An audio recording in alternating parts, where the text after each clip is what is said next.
Excellency Sheikh Faisal bin Abdullah Rawas, Chairman of the Board of Directors of the Oman Chamber of Commerce and Industry, the esteemed patron of today's event, Your Excellency Amit Narang, Ambassador of the State of India to the Sultanate of Oman, distinguished guests, esteemed speakers, honored, valued participants, it is my profound privilege to welcome you all to the Omani Indian Business Forum.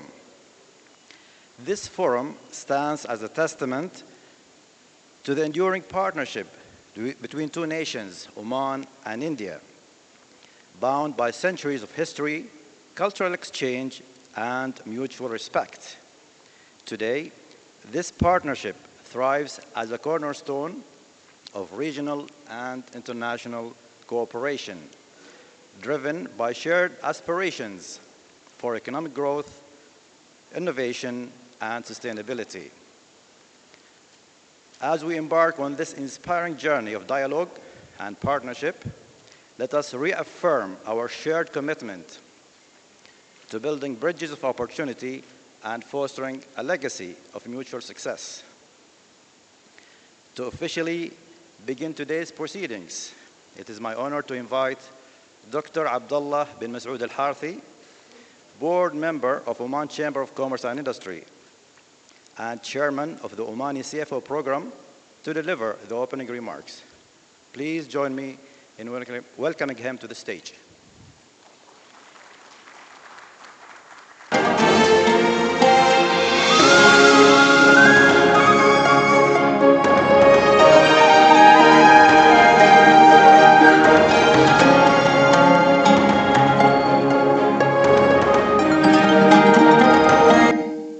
Good morning, everybody.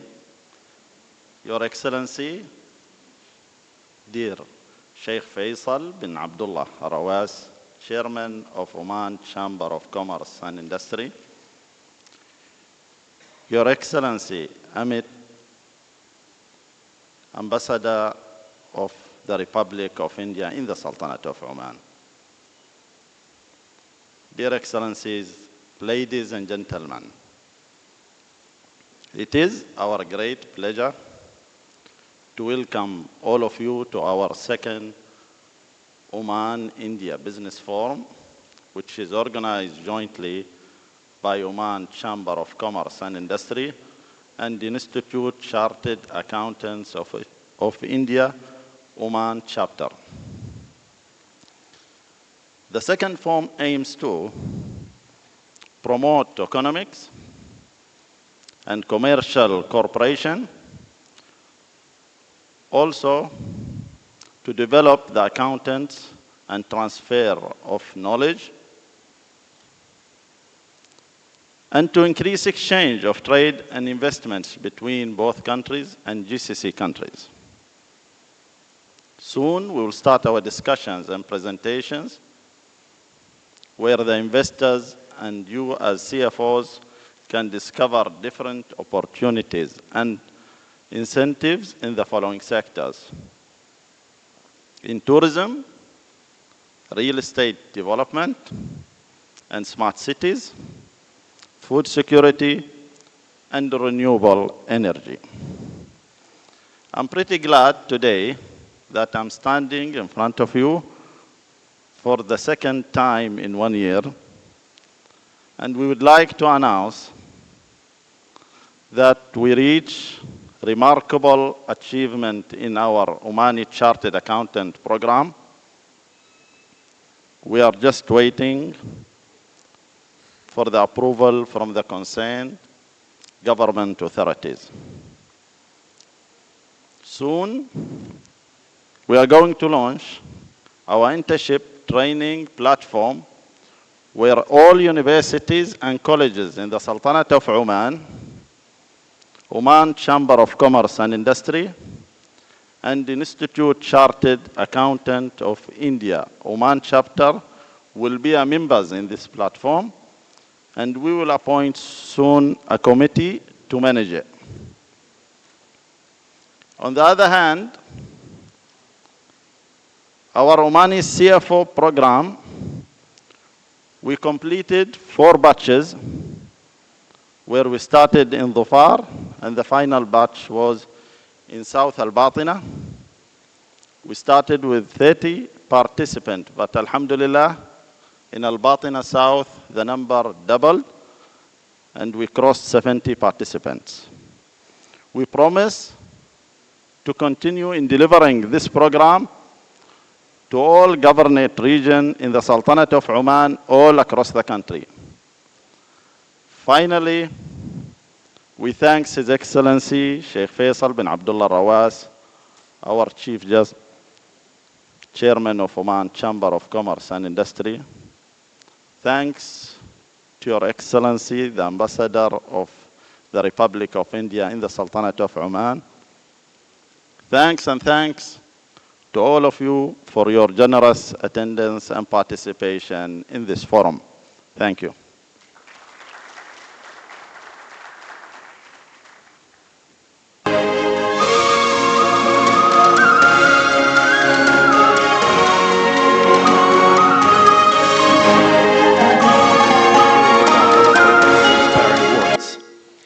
Ladies and gentlemen, a forum like this isn't just about speeches and panels. It's also about networking. So I hope you all brought your business cards and perhaps a little patience for remembering everyone's names by the end of the day. Next, we are delighted to welcome Mr. C.A. Gaurav Kapoor, Chairman of the Institute of Chartered Accountants of India, Oman Chapter, who will share his thoughts on this occasion.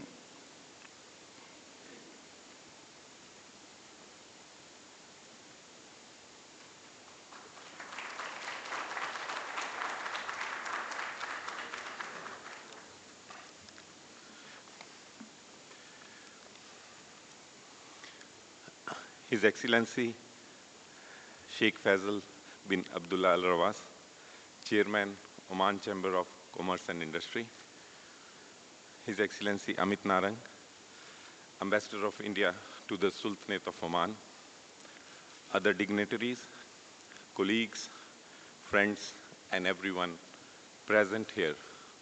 Assalamu alaikum and a very good morning. I would start with first congratulating Oman Chamber of Commerce and Industry for organizing this investment meet, and the Oman chapter of ICI is proud to be associated with it along with the Indian Embassy. This event offers a unique platform to connect with key stakeholders, fostering collaboration opportunities between Oman and India's vibrant investment communities. The event also offers an exceptional opportunity to expand your professional network, gain insights, and explore new avenues of growth which should not be missed. Oman is a highly attractive destination for investment with a rich history of more than 5,000 years of trade, particularly with India, and a deep-rooted cultural relationship between the two countries. This long-standing bond offers a foundation for robust business connections between the two nations. The Oman as a country offers a range of corporate structures, new amendments that have been made in the recent past that makes it even more attractive today, including the free zones and other tax benefits available, which some of the presenters will provide more insight during the course of the day. The four sectors that are being focused today is real estate. Real estate is a growing sector with increasing demand for residential, commercial, and tourism-related properties, particularly in designated areas where even foreign ownership is now allowed. The government focus on infrastructure development and urbanization makes this highly attractive. Renewable energy. is another promising area for Oman as it seeks to diversify its energy resources with abundant solar and wind-related renewable projects. The country has set ambitious targets for clean energy, offering investment opportunities in solar, wind, and similarly other related renewable energy projects. Tourism. Tourism is another high-growth sector thanks to Oman's natural beauty, cultural heritage, and stable political climate. The government is keen to develop an eco-tourism, adventure tourism, and luxury hospitality, attracting both regional and international investors. Food security has become a priority for Oman, investing in agriculture technology and sustaining farming practices to enhance local production. This sector offers potential for investment in agriculture, food processing, and logistics to support the country's growing demand for local sourced food. These sectors align with Oman's economic diversification strategy, offering abundant opportunities for investors looking to capitalize on thriving market with long-term growth prospects. I request all the investors in this room to connect with the government agencies here or outside this room if you are not able to do, because you have the right people in the room who can connect you with the various agencies. The co-investors present in the room, and also the existing investors to identify processes, avenues, and the leads to potential investment opportunities in this beautiful country. Thank you very much, and I look forward to an interactive session during the course of the day. Thank you very much.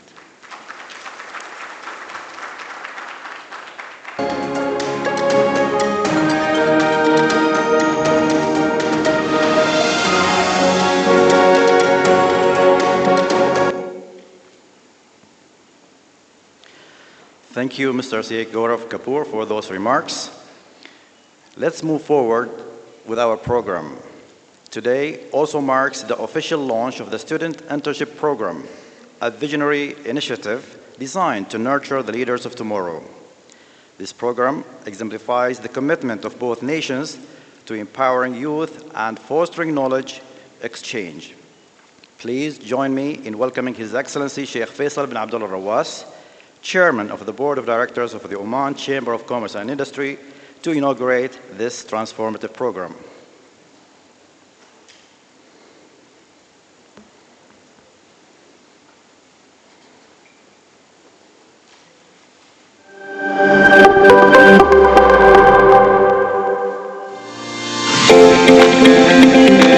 Let's walk through the process of shortlisting and selecting candidates. 1. Log in. Access the recruitment portal using your CA member credentials. 2. Browse profiles. Review the uploaded student details, including their CVs, academic records, and any additional information. 3. Shortlist candidates. Use the filters to find the right fit for your firm's requirements. 4. Schedule interviews. Reach out to shortlisted students for an interview directly through the portal. 5. Make your selection. Once a candidate is selected, update their status in the system. This ensures transparency and removes them from the pool for others.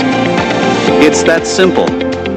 This streamlined process ensures efficiency while helping you discover the best talent. Thank you for being a part of this initiative. Together, we're building a future of excellence across Oman.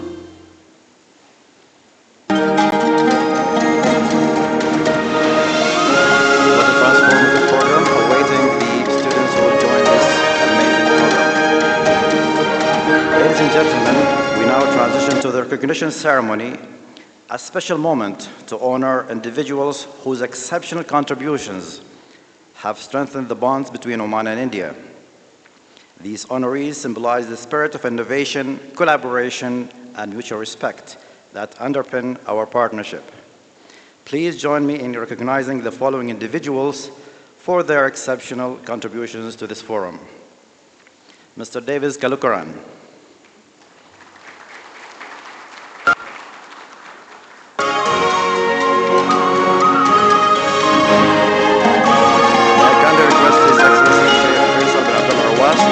Come forward to the stage to deliver the tokens of appreciation to the honorees.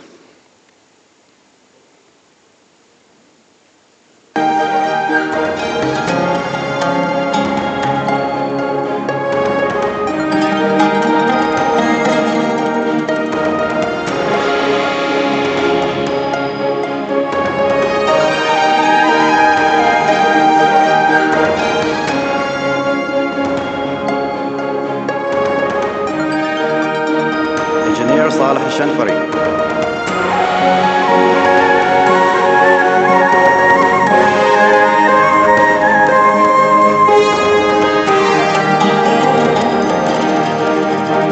Abdulaziz Shkeli.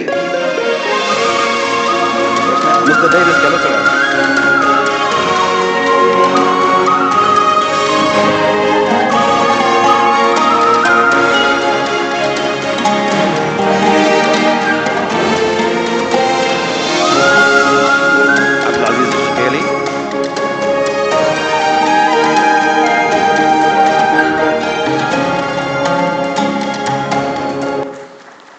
مريم الهاشمي.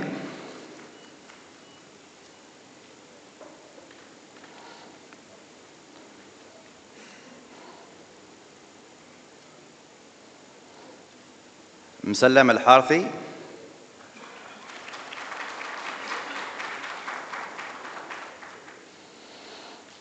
محي الدين علي.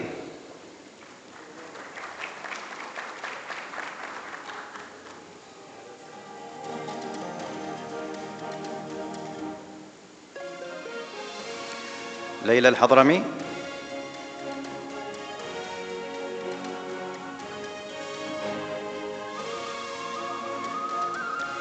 صادق جعفر.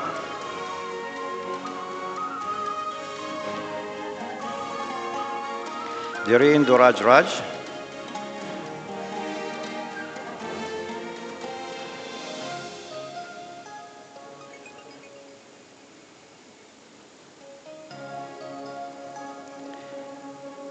هشام الزبيدي.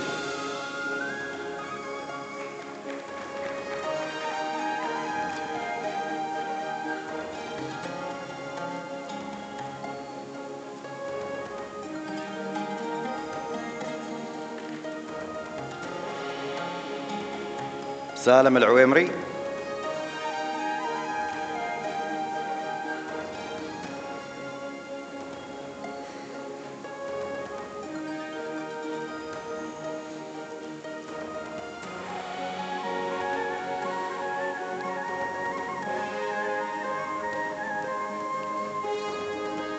كيشان شرينيفاس.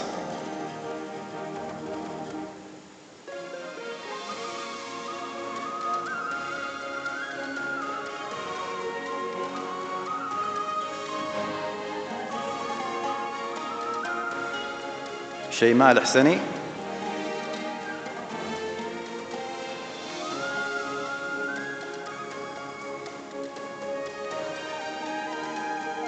ماجدة الرزيقي.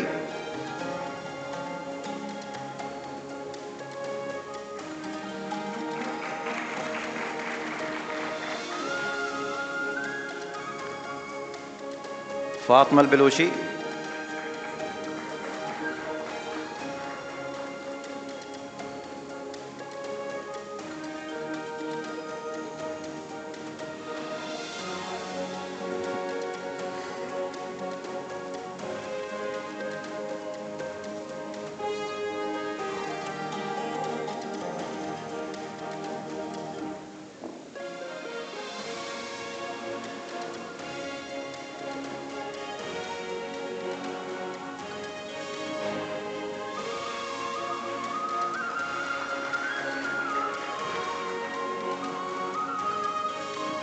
Now, may I kindly request the audiovisual team to play the Omani CFO program video. In the meanwhile, may I kindly request all Barca CFO program mentors to come forward near to the stage.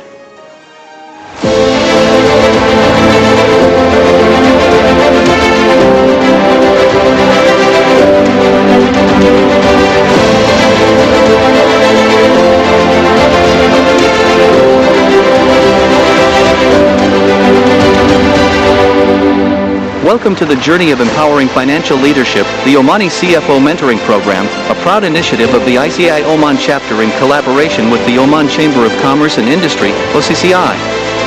Here, inspiration meets expertise to shape the future of finance professionals in Oman. Launched in 2023, this transformative program nurtures the strategic leadership skills of Omani nationals, creating a platform where tomorrow's chief financial officers are shaped today. Under the patronage of His Excellency Sheikh Faisal Abdullah Al Rawas and supported by ICAI leadership, this initiative has already made waves by mentoring over 170 aspiring professionals across Salalah, Muscat, Soar, and Barca. With a meticulously crafted curriculum developed by over 40-plus seasoned experts, the program spans 8 comprehensive modules, from resource management to strategic business planning, offering a holistic approach to financial leadership. Module 1, Knowledge about the company and general understanding. Module 2, Existing financial and accounting system. Module 3, Resource management activity. Module 4, Operation management. Module 5, Funding and its management. Module 6, Budgets and strategic business plans and risk management. Module 7, Revival of SIC units and investment strategy. Module 8, Compliance and legal matters and leadership development. Each session builds essential competencies for navigating the complexities of today's dynamic business landscape. But more than just knowledge, this program is about fostering a mindset for innovation and leadership.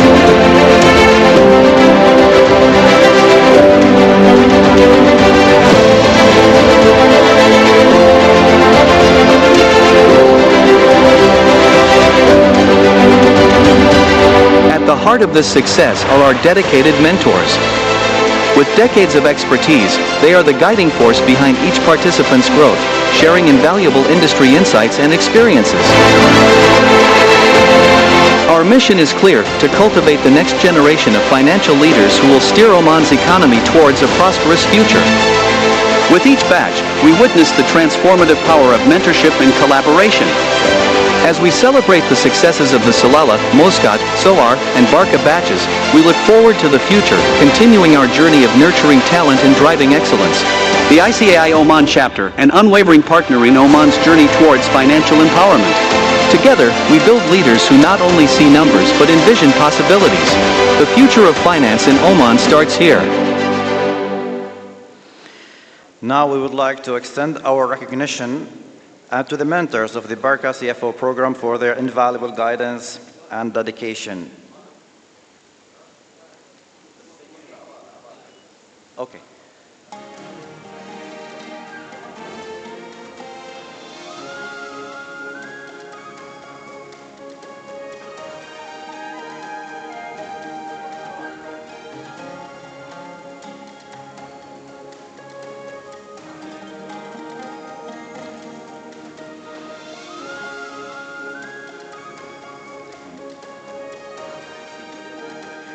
بعد هذه الجلسة الأولى لا ما برزنتيشن هذا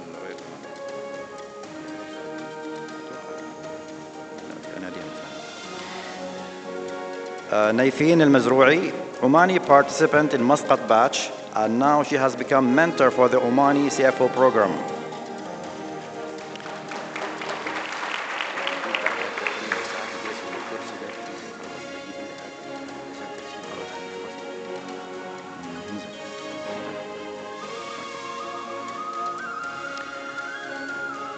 Asta Ranjan.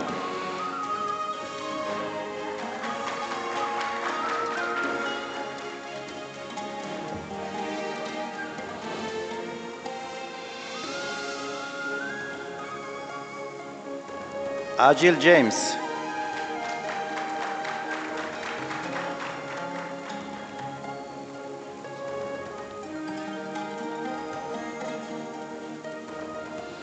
Anup Matthew.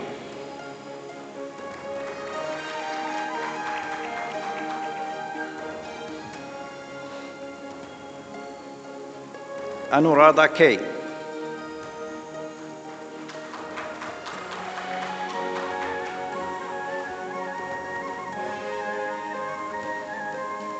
Badri Narayan.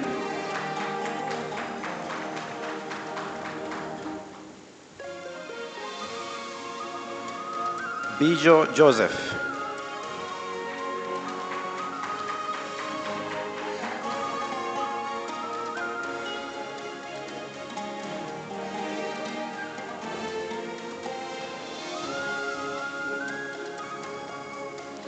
Devesh Sharma.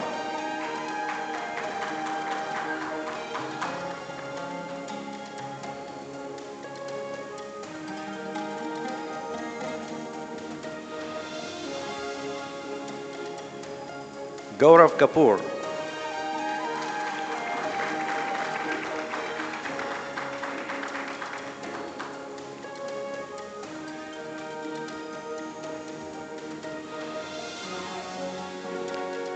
Globin Thomas.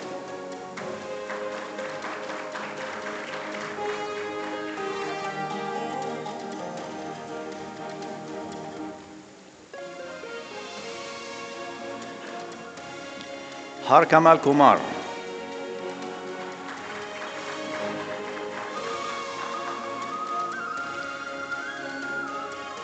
Jignesh Shah.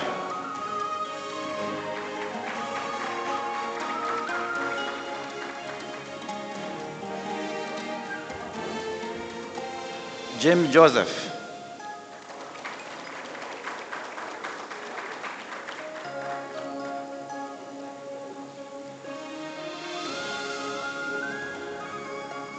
Joby Joseph.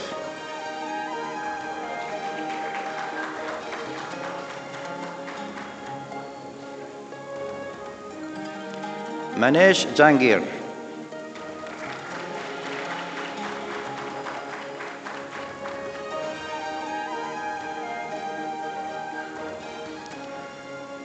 Nat Vora.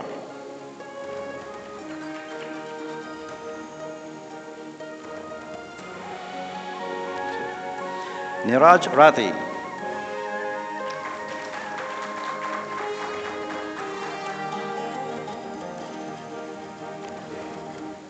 Ramya K.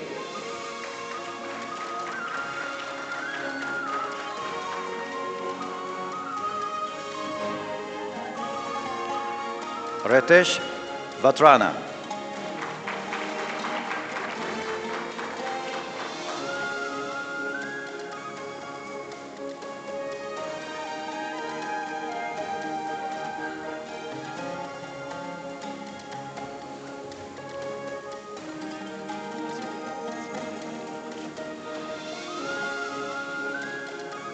Robin Paul.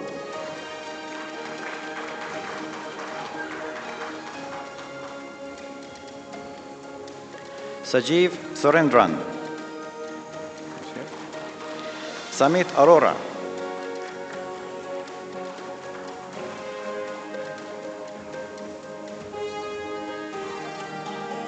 Sangeetha Suresh.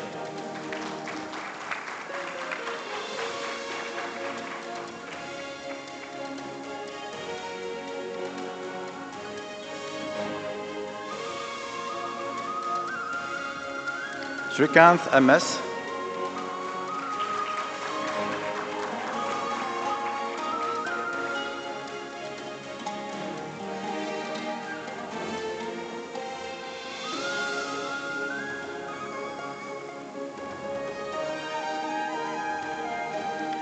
Sujal Shah,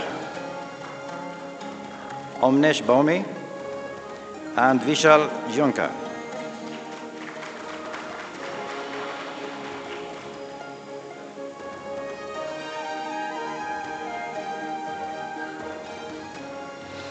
Muhyiddin Ali.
Congratulations to all honorees and thank you for your valuable contributions.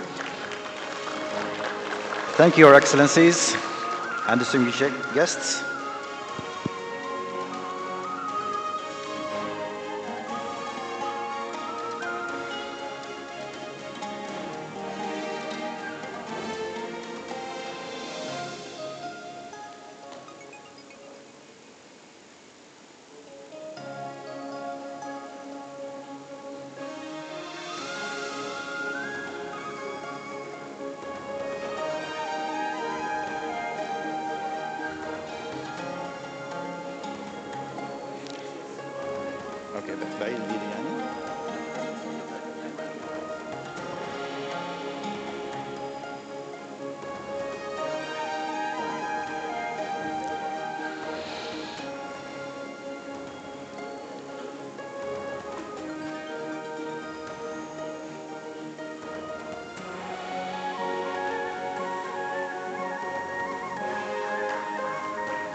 Ladies and gentlemen, the next part of our program focuses on Oman's roadmap to a brighter future. It is my pleasure to invite our esteemed speaker, Shayma Al-Hassani, to present Oman Vision 2040, a comprehensive plan to drive economic diversification, global competitiveness, and sustainability. Please join me in welcoming Shayma Al-Hassani.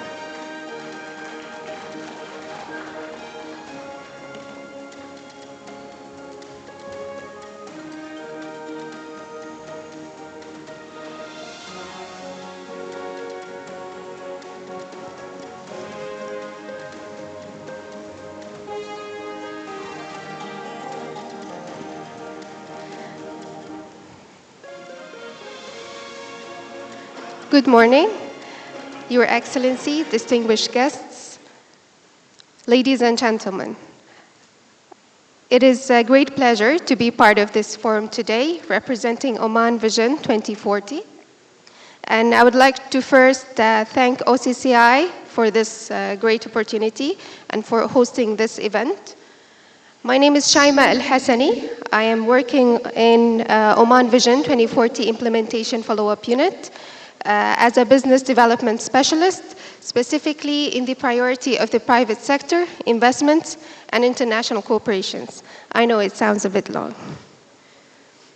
When we talk about Oman Vision 2040, we feel like we're telling a story of an ambitious people who always wanted to see Oman as one of the developed countries. And we consider Oman Vision 2040 as a gateway to overcome all of the challenges, to keep pace of regional and global changes, and also to invest in available opportunities, and of course, to attract new ones. The process of preparing Oman Vision 2040 started back in 2013. It went into several stages, and at the beginning, the committee began by setting the pillars. We have 4 main pillars. And then they diagnosed the current situation of Oman as a whole country.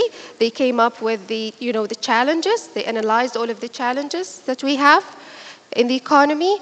And then they set the national priorities, which after that emerged from those 4 main pillars. And all of this was done through a broad community participation. As you can see, 41,000 people participated in preparing Oman Vision 2040. After that, in August 2020, a royal decree was issued to establish Oman Vision 2040 Implementation Follow-up Unit. And at the very end of the year, the Oman Vision 2040 document was launched in December 2021, and then the work started in the early 2021.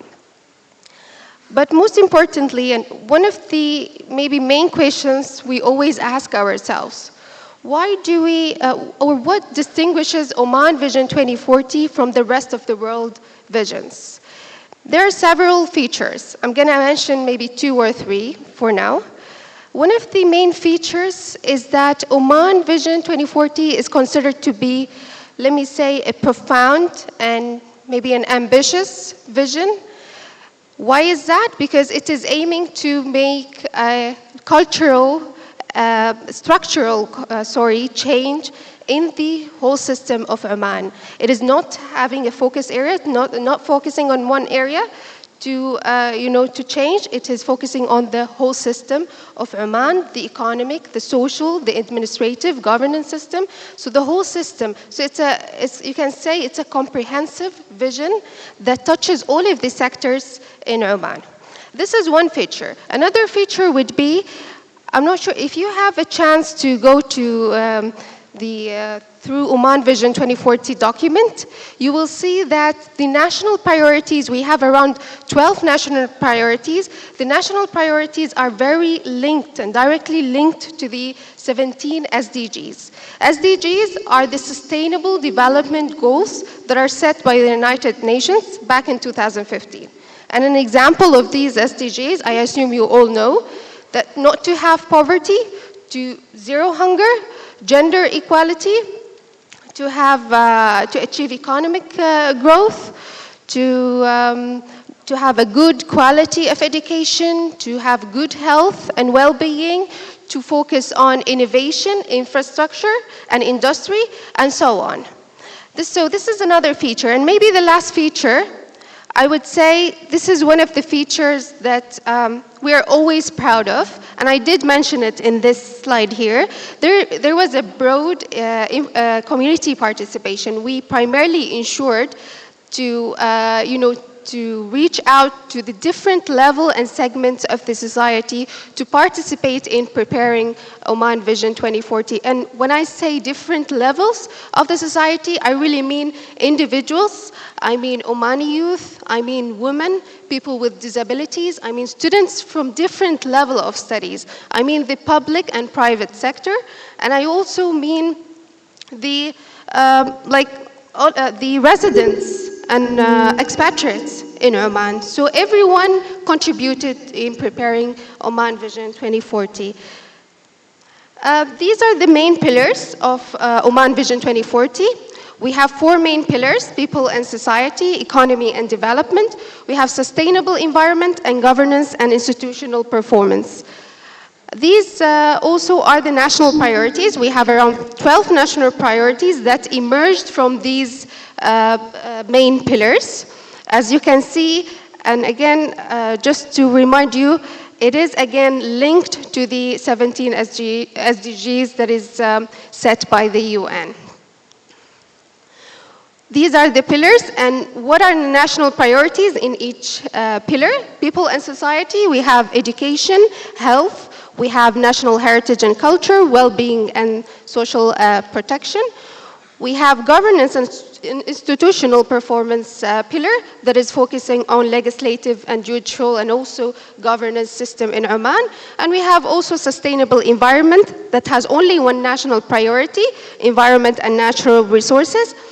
And the last pillar is the economy and development. And I want to stop here for a bit. The economy and development pillar is one of the important pillars we have in the vision. And as you can see, it has the largest number of priorities. Why is it very important? Because Oman's main focus and aim today is to restore the economic growth. It is looking to have an economy that is diverse and sustainable, achieve a diverse and a sustainable economic transformation, and to have an economy that is that has a competitive structure based on technology, knowledge, and innovation, and to also achieve fiscal sustainability. I will take the first national priority as an example very quickly. The private sector investment and international cooperation, if you go through the Oman Vision 2040 document, you will see that all of the national priorities comes in the same structure. It has a strategic direction, it has objectives, and also KPIs with the targets.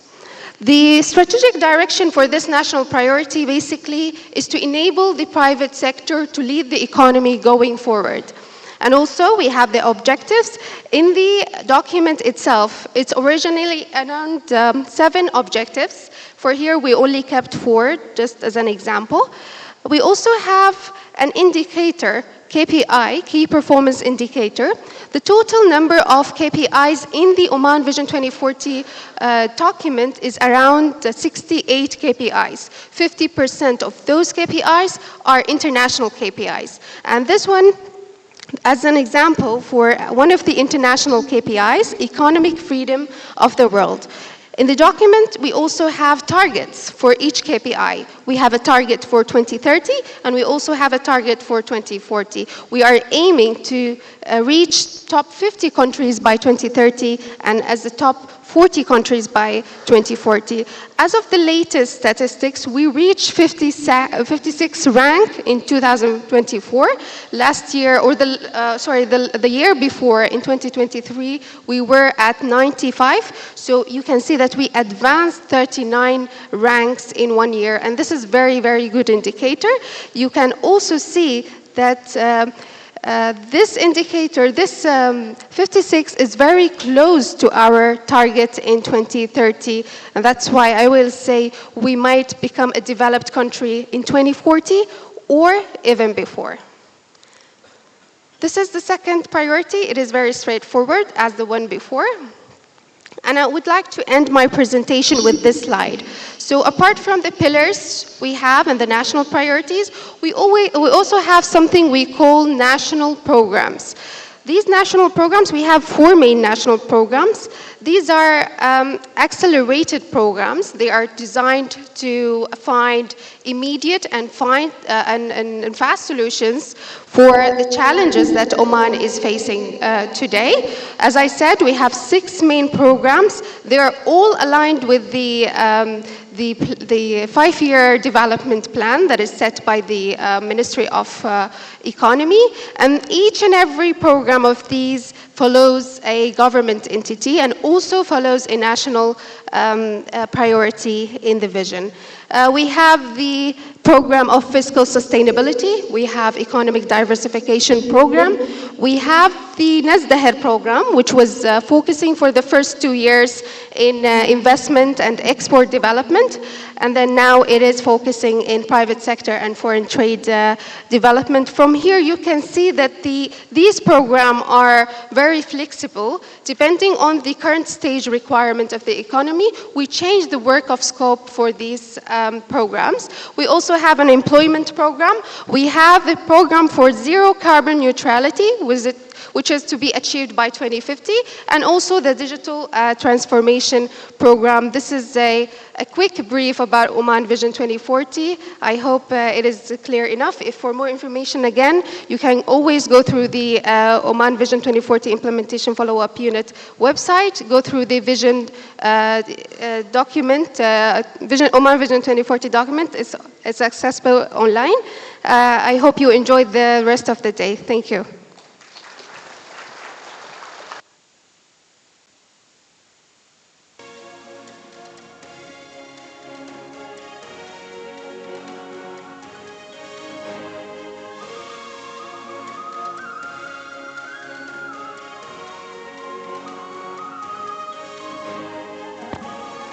Thank you, Shema, for that insightful overview of the Oman Vision 2040. Next, we delve into the opportunities that make Oman a prime destination for global investment. This presentation will showcase the incentives, advantages, and dynamic sectors awaiting investors. Please welcome our next speaker, Fatma Al-Baluchi.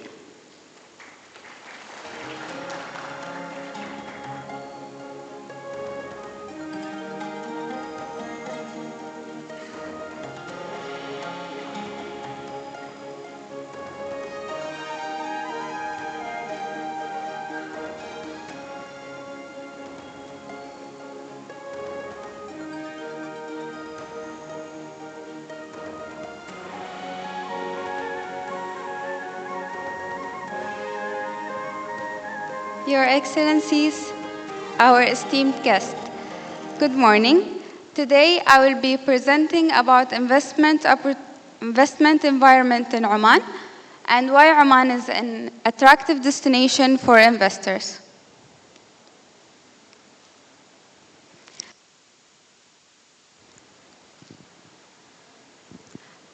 First of all, Oman is a coastline country with a coastline of 3,100 kilometers. Our population is 5 million. Our GDP is fueled with foreign direct investment that reached to 65 billion in the fourth quarter of 2023. One of the most things that a lot of investors look forward when investing in a country is the availability of skilled workforce. Therefore, we would like to mention that Oman's average age is 25, so this will make sure that we have the skilled workforce for your investments. Going to our strategic prime location, Oman can cover up to 59 million consumers among GCC countries. We have signed FTAs with a lot of countries, and this can be a competitive advantage for investors as they can take an advantage of this. We have FTAs with United States of America, EFTA countries, GCC countries, Arab countries, Singapore, and South Korea. Also, there's a lot of agreement that's going to be signed. The two agreements that are going to be signed shortly is an agreement with India and another agreement with UK.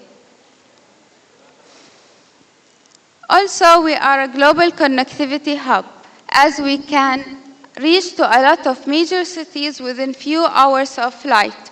This also can be a competitive advantage for a lot of investors as they, when importing their raw materials and exporting their final products.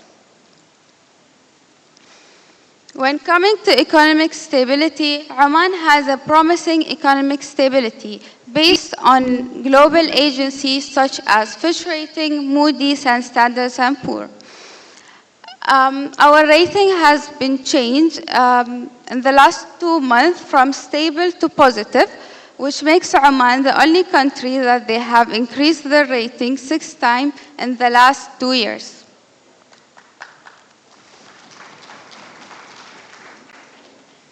We also have a lot of interesting incentives, such as up to 100% of foreign ownership, tax exemptions up to 30 years, competitive lands and service prices, custom duties exemption, investor residence up to 10 years for them and their families, and integrated e-services.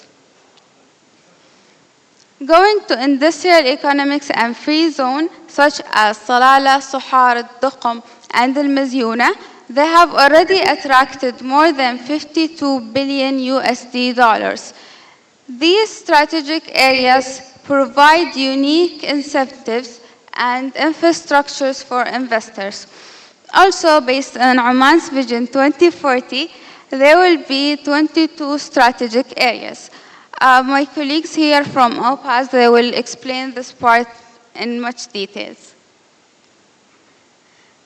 Going to Invest Oman launch. Invest Oman launch is a one-stop shop that finishes all the investors' processes from A to Z.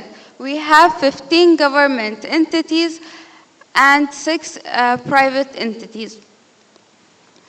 We would like to invite you to Invest Oman to live this full experience. Going to the sectors, based on Oman's Vision 2040, we have targeted several sectors regarding of investment. We have divided them to main sectors and enabling sectors. In the main sectors, we have tourism, mining, logistics, manufacturing, and food security. In the enabling sectors, we have ICT, health, education, and circular economy. Those slides I will go briefly on them just to show you some investments on offers in Oman. As we have a lot of investment opportunities in minerals and mining, and it's going to grow up to 73 billion by 2032. Also going to tourism is going to grow to 150 billion by 2032, also based on Oman's Vision 2040 to have 11 million tourism to Oman. Also in logistics is going to grow up to 1,000 billion on 2031. Manufacturing to 73 billion in 2032. Green economic and energy, it will grow to 55.1 to 2033. And ICT will grow to 73 billion by 2030. As real estate is one of the sectors that we are targeting in this forum, we would like to show some major urban development and housing projects, such as Sultan Haytham City, Al Khuwair Downtown, Oman Mountains Destination, which is in Jabal Al Akhdar, and integrated resident complex. So basically, this slide is to summarize the presentation. But there is one thing that I really want to mention, which is Invest Oman website. Invest Oman website is the only platform that is dedicated to promote investment opportunities in Oman. Those opportunities are fully ready opportunities with their visibility studies, capital on investment, the capital, the lands, and the license. For you to see those opportunities, I would ask you to scan the QR code in the middle and take a look on all the investment opportunities that we have. And that's it. Thank you so much. And if you have any question, I'll be happy to answer your questions.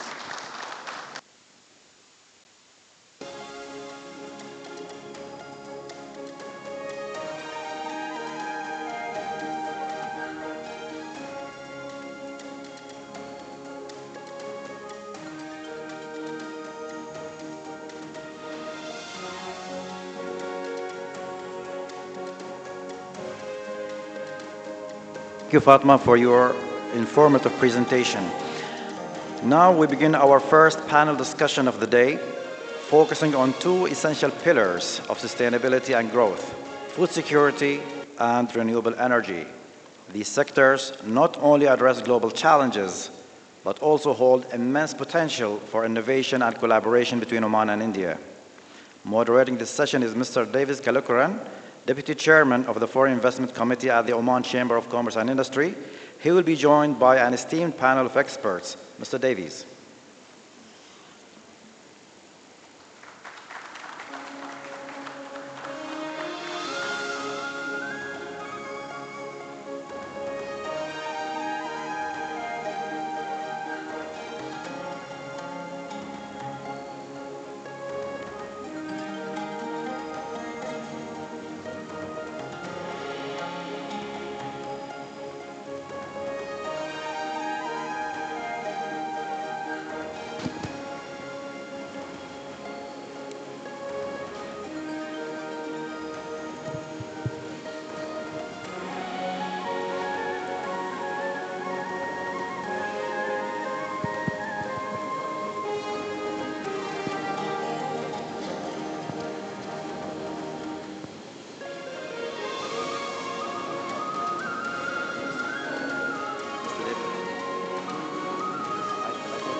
So joining him will be Engineer Saleh Al-Shanfari, Abdulaziz Shkeli, Mudi Muhammad Ali, Muhyiddin Muhammad Ali, Mariam Al-Hashimi, and Musallam Al-Harthi.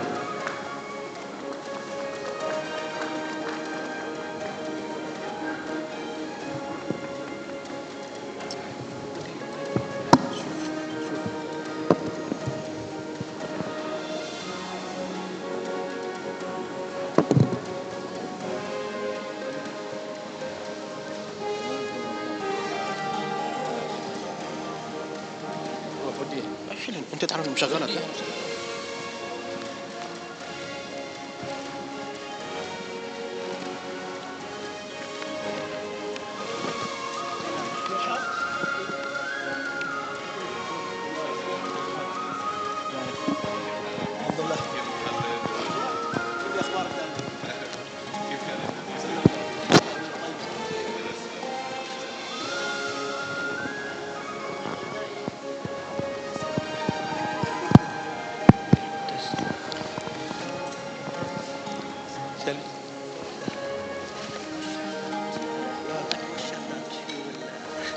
Asking about investment, he will answer.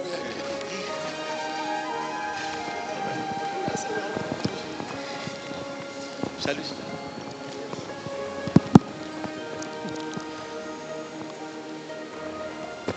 Good morning, Your Excellencies, distinguished guests, ladies and gentlemen.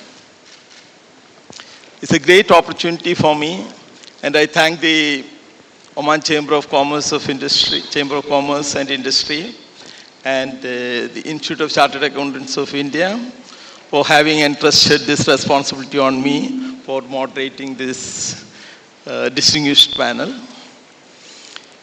We have eminent personalities here, distinguished citizens of Oman who are well aware of what is happening in the economy and how the development process is going on. We had a very impressive presentation on the Vision 2040. Vision 2040 actually gives an excellent guideline as a direction, guidance for foreign investors or for local investors also to understand the direction in which the economy is going. Vision 2040 emphasizes that apart from the oil sector, there should be more emphasis and more development that is happening in the non-oil sector, which will only take the economy to the desired levels by 2040. And then to enhance or to accelerate the implementation of 2040, the Ministry of Commerce and Industry has come up with the Invest Oman launch to help the investors, the foreign investors and local investors who are coming in. They have separate desks for each ministry there, and it's a one-stop process for all the investors. So with these few words, I would like to introduce, very veteran personalities here. Engineer Saleh Shanfari, who has been in the food security for ever since I came to Oman. For the past 33 years, I am here. I'm hearing only Saleh on the food security side. We have Mr. Abdulaziz from the Ministry of Agriculture. And we have Mohyuddin, who is representing the private sector. He is connected with various ventures, including renewable energy. And then we have Mr. Musallam, and he is also coming from the energy sector. And then we have Miriam Al-Hashmi. She is also working with the energy and efficiency. So, if you are following up the economic developments in Oman and the 24 state financial statements which has come up and the 25 projections which has come up, now it is seen that the food security sector has contributed to the Oman economy. It's around 3.28 billion. And it is projected that by 2040, Oman will become 100% self-sufficient in the matter regarding the food security.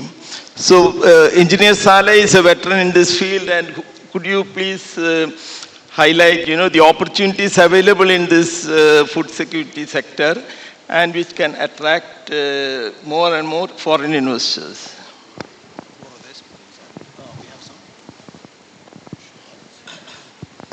Thank you. Thank you.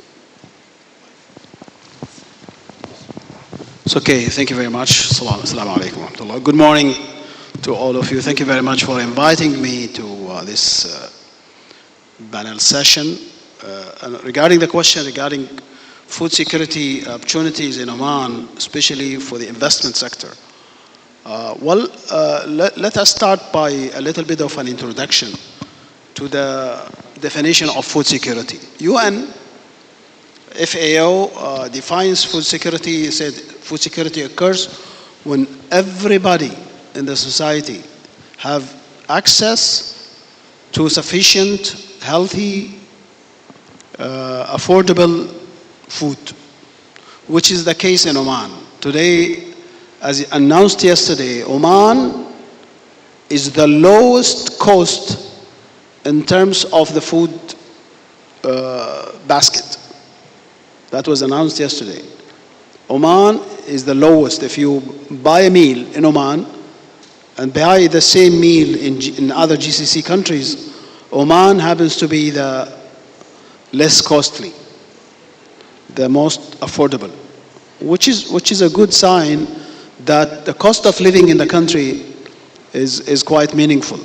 That's one. Number two, let's look at food standards, i.e. hygiene, food safety standards. Oman has a very robust food safety protocols that are well established, and that gives Oman the ability to export all kinds of food to the rest of the world, thanks to the Ministry of Agriculture and Fisheries, represented here by Mr. Abdulaziz, who can shed more light on this. But the efforts of the ministry, especially the food safety program supervision, is a pillar in making sure that whatever you do, whatever you produce here, is well accepted worldwide. Number four, the country provides a lot of opportunity for investors. Land is available, permission, of course, to dig well in areas where you need well water, abilities to set up manufacturing unit for fisheries.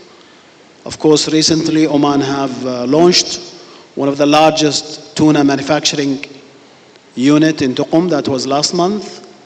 It is just an indication of your ability to bring your industrial base here in Oman and invest in the fisheries sector, which is in high demand. Tuna is in high demand in the world, and Oman is a hub for fisheries, of course, manufacturing, processing, and export. That is just another indication. Livestock. We are about 65% self-sufficient in poultry. We produce a lot of, white meat, eggs, and so on. So that's another area of opportunities that are available for you. OIA, Oman Investment and Authority, have a lot of projects on food security. So they are also opening the opportunities for other investors to come and establish or maybe co-invest together. The existing projects that are listed, non-listed in Oman, they are also available for foreign investors to come and share opportunities, share the experience, maybe look at other GCC as a market, have your own industries here, or maybe your own farm here, and maybe your production unit here, and you will find it very accessible to use the logistic facilities available here in Oman, say the road between Oman and Saudi Arabia, which takes you no time to take your containers directly to Riyadh from Muscat. So these kinds of opportunities will make Oman is the best fit for your own investment. Quite easy to set up as a foreign investor, or maybe if you're looking for a local investor, you would find it much easier to start from day one, establish your company from day one, and no time you will have access to free zones or maybe other zones on your preference to bring your own experience, your own team, as well as maybe recruiting from local talent. And you know, I'm sure you would find it lucrative to start the food security projects here in Oman. Anytime, any support from our side, ministry is here to help you. We're all here to support you. Thank you very much. One more question I would like to ask you is, you are associated with the Oman Food Investment Holding Company, and recently it was said that, you know, they have planned to spend around 950 million towards development of this sector by 2030. So this is what, and this spending of this much amount, you know, what sort of expectation you have from foreign investors who might be coming in to set up their manufacturing units or food processing units? See, when Oman is open to everybody, that is quite clear to all investors who have started their manufacturing here in Oman. A foreign investor would definitely come with know-how. That is quite important. He will have to bring something new to the country. So, i.e., when you say we will do this, we'll see, you know, what value addition you're going to bring, what kind of new technology you're also bringing to the country. Are you bringing markets with you? Do you have already access to markets, or you want us to help you assess these markets? We also expect you to bring your talented team with you. Okay, so there should be some kind of experienced team to come here and also to help and maybe share that experience with local talent, and also to abide by the rules and regulations of the country. You have to understand what is the business structure here, what is the ecosystem, what is the taxation system that you have to follow. Other than that, I think it's quite an even playground that everybody can compete and everybody can come and start positively. We're here to support, we're here to help, and whenever somebody is very serious about an opportunity, please join us in the Chamber of Commerce, Ministry of Agriculture, or Ministry of Trade and Commerce, and Investment. All these institutions are here to help the investor to start to establish in Oman as 100% ownership or partial ownership. Mr. Abdulaziz, you have been working with the Ministry of Agriculture for quite some time now. We would like to know, the new initiatives and the legislation which brought out by the government of Oman to facilitate more ease in doing business in Oman. Could you just elaborate on that? Thank you, Mr. David, and thank you for Sheikh Saleh. Sheikh Saleh maybe mentioned all these things about how to start a new business here in Oman. Now the ministry is starting to prepare the infrastructure of this type of investments, and as we listen to and see the presentation that was present to the audience about Oman visions and also Invest of Oman, these align with the ministry also about what type of opportunities that we have it here in Oman, and it is for the all investors, and these investors can come here in Oman and invest easily by looking for this website, and in this website in Oman, Invest of Oman, we have all the opportunities, full opportunities for the sector of in the food securities. So we have opportunities in agriculture, so we have opportunities in also in fisheries sectors, and the lands there, the opportunity is fully theirs, and we promote that for all investors to come and invest in Oman. We are already, we have a full team that we support any investors looking for opportunity here in Oman. Thank you. And one more thing which I wanted to ask you is, the fishery sector forms a big component of the food security in Oman.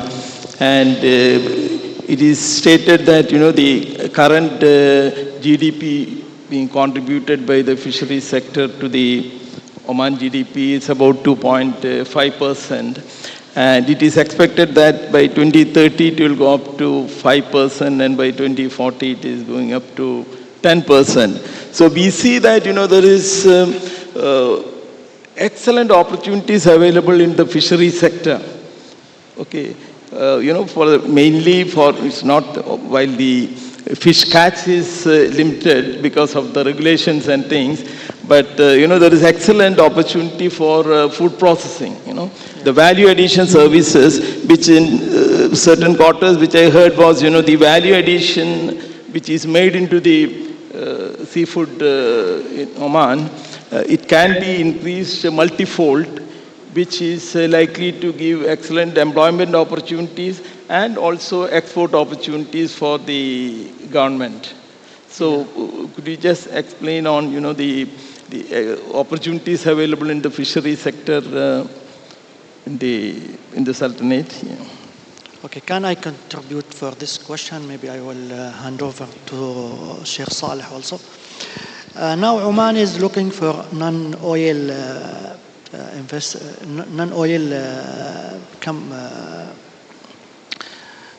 which sectors, yes, that contributed to the GDP. So we are looking for the fish sectors. Fish processing is one of the sectors that have most contribution more in the GDP in next few years. So we are in agriculture. We are taking over these sectors to increase the opportunity of these sectors, and that maybe will increase the percentage of this in the GDP. Maybe Sheikh Saleh can also contribute on that. Yeah. Oman has established as a very unique investment arm, which is FDO. FDO, Fisheries Development Oman, is a major vehicle for all kinds of investment owned by OIA, now part of NITAJ, which is the food security vehicle for the country that I was previously heading as a CEO. That group had a lot of opportunities available for investors. Okay. FDO, so if you go to their website, FDO Oman, you would find a lot of these opportunities available, either existing projects which are available for investors, or new projects that an investor can come. They will join hands with you to establish your project in no time. So they have a fully experienced team. They have their own fishing fleet, which is one of the largest fleets in the world, highly equipped, and a highly sort of talented manufacturing team, as well as sort of fish catching, permits and everything. So maybe the best thing to do, instead of starting anew, is to go directly to FDO Oman and then, of course, start looking at the opportunities available with them if you are interested in this sector. But as Abdulaziz said, we are all here to support you in your fisheries project, food security projects, and what have you. Okay. Thank you. Okay. And this Mohideen, you are involved in various industries, so the private sector. You are also on the fisheries side, I understand. As an entrepreneur and a businessman in this sector, could you just highlight the opportunities which you have seen here and the support from the government, various agencies, and of course there might be challenges also. So could you highlight on your journey into this area? Sure. Thank you, Davis. First of all, I would like to thank all of the organizers and the presentations. I think we heard a lot of data and numbers about Vision 2040, and what comes across with all of this, there might be some numbers that will convince you, but as an entrepreneur, after all of these numbers, there is a feeling you have to have. And one thing in Oman is clear and has been established for the last hundreds of years is that even under the leadership of late Sultan Qaboos bin Said and under the renewed renaissance of Sultan Haytham bin Tariq, there is a stability and peace, and there is a rule of law. As an entrepreneur, after all of these numbers, if you don't have this comfort and feeling that your investment is secure, that there is a rule of law, that there is a warm and welcoming environment, then your sense of comfort and confidence in making this investment isn't there. So in Oman, we are blessed with this. Investors are welcome, investors feel confident, and as we have heard, the opportunity is abundant. We have a huge 3,000 kilometer coastline, and fisheries has been identified as one of the future pillars of the economy. Now, we were blessed, we were part of the last 50 years of renaissance in terms of the major infrastructure development and the oil and gas and the civil infrastructure required. Now, looking at the next 50 years of the Vision 2040, how can we be part of it as the private sector partner to the government? We identified fisheries as one of the key focus areas that we need to be present in. And we see the ministry as welcoming to not just investment, but to even projects and concepts and ideas which will add value to the economy. So for the investors sitting in the audience, if there is an idea which you feel that there may be an opportunity to test in Oman, I can assure you that the ministry, the government, the Oman Chamber of Commerce, they're all there to see you succeed, because the investor's success is the government's success. And it's a partnership to make Oman Vision 2040 a reality, inshallah. Thank you. We'll come back to the food security sector. We have Mr. Musallam Al-Hati and our Mariam Al-Hashmi with us from, it's, Oman has gone in a big way in the area of green hydrogen, surpassing the efforts of various other countries. Okay, we are in the forefront of green hydrogen, and recently, they have announced so many initiatives relating to the production of green hydrogen, wind power, and various other alternate energies. Mr. Musallam, I would like to know from you, the initiatives being taken from the OQ, regarding how Hydrome was envisioned to take this journey through, and what are the main objectives of Hydrome, and is it facilitating the right kind of investors into Oman? Could you just highlight? Assalamu alaikum, everyone. First of all, I would like to thank the audience. I could see that there is interest from the discussion, from what I see from them. So thank you so much. I would just like to add a couple of points from my Sheikh Saleh and Ustad Abdul Aziz regarding the food security before going to the green energy. Now the ministry, it's more of an organizer, more than looking in terms of investment. So you have, as Sheikh Saleh said, you have FDO, which is now Nitaj. Also, the Ministry of Agriculture, they've started a platform together with the Ministry of Housing, where it's called Tatweer, where all the opportunities, business opportunities, projects, they get announced there and you apply like a tender. And also you asked about opportunities. Also, we have like niche opportunities, other than what Sheikh Saleh said, like the one already in FDO, existing or new ones. Also, we are looking for new opportunities in food security in terms of fishery, agriculture, even farming. So the country is developing, but in downstream of that, we are still having shortage. So, for example, like seafood for the fish, and other things which comes, for example, in fishery, factory of nets, and other things. All these we're still looking for opportunities. So, if there is any investors who are interested on that, I think Sheikh Abdul Aziz and Sheikh Saleh are the right people to talk to. Regarding the green hydrogen, the government, I will speak on behalf of Mariam, but MEM, they've started Hydrom, which is a wing of looking for green hydrogen. But mainly, it's not only green hydrogen. We call it AE, which is alternative energy.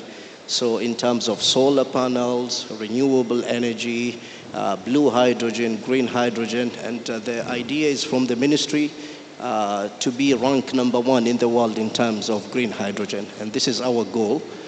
For now, still the issue, as you all know, that green hydrogen is something new to the world, not just to Oman.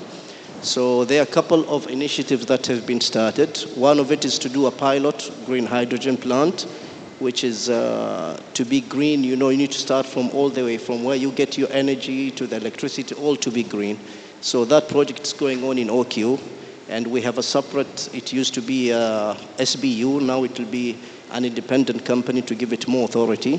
It's called OQAE, so OQ Alternative Energy, which will be independent and looking in terms of green hydrogen.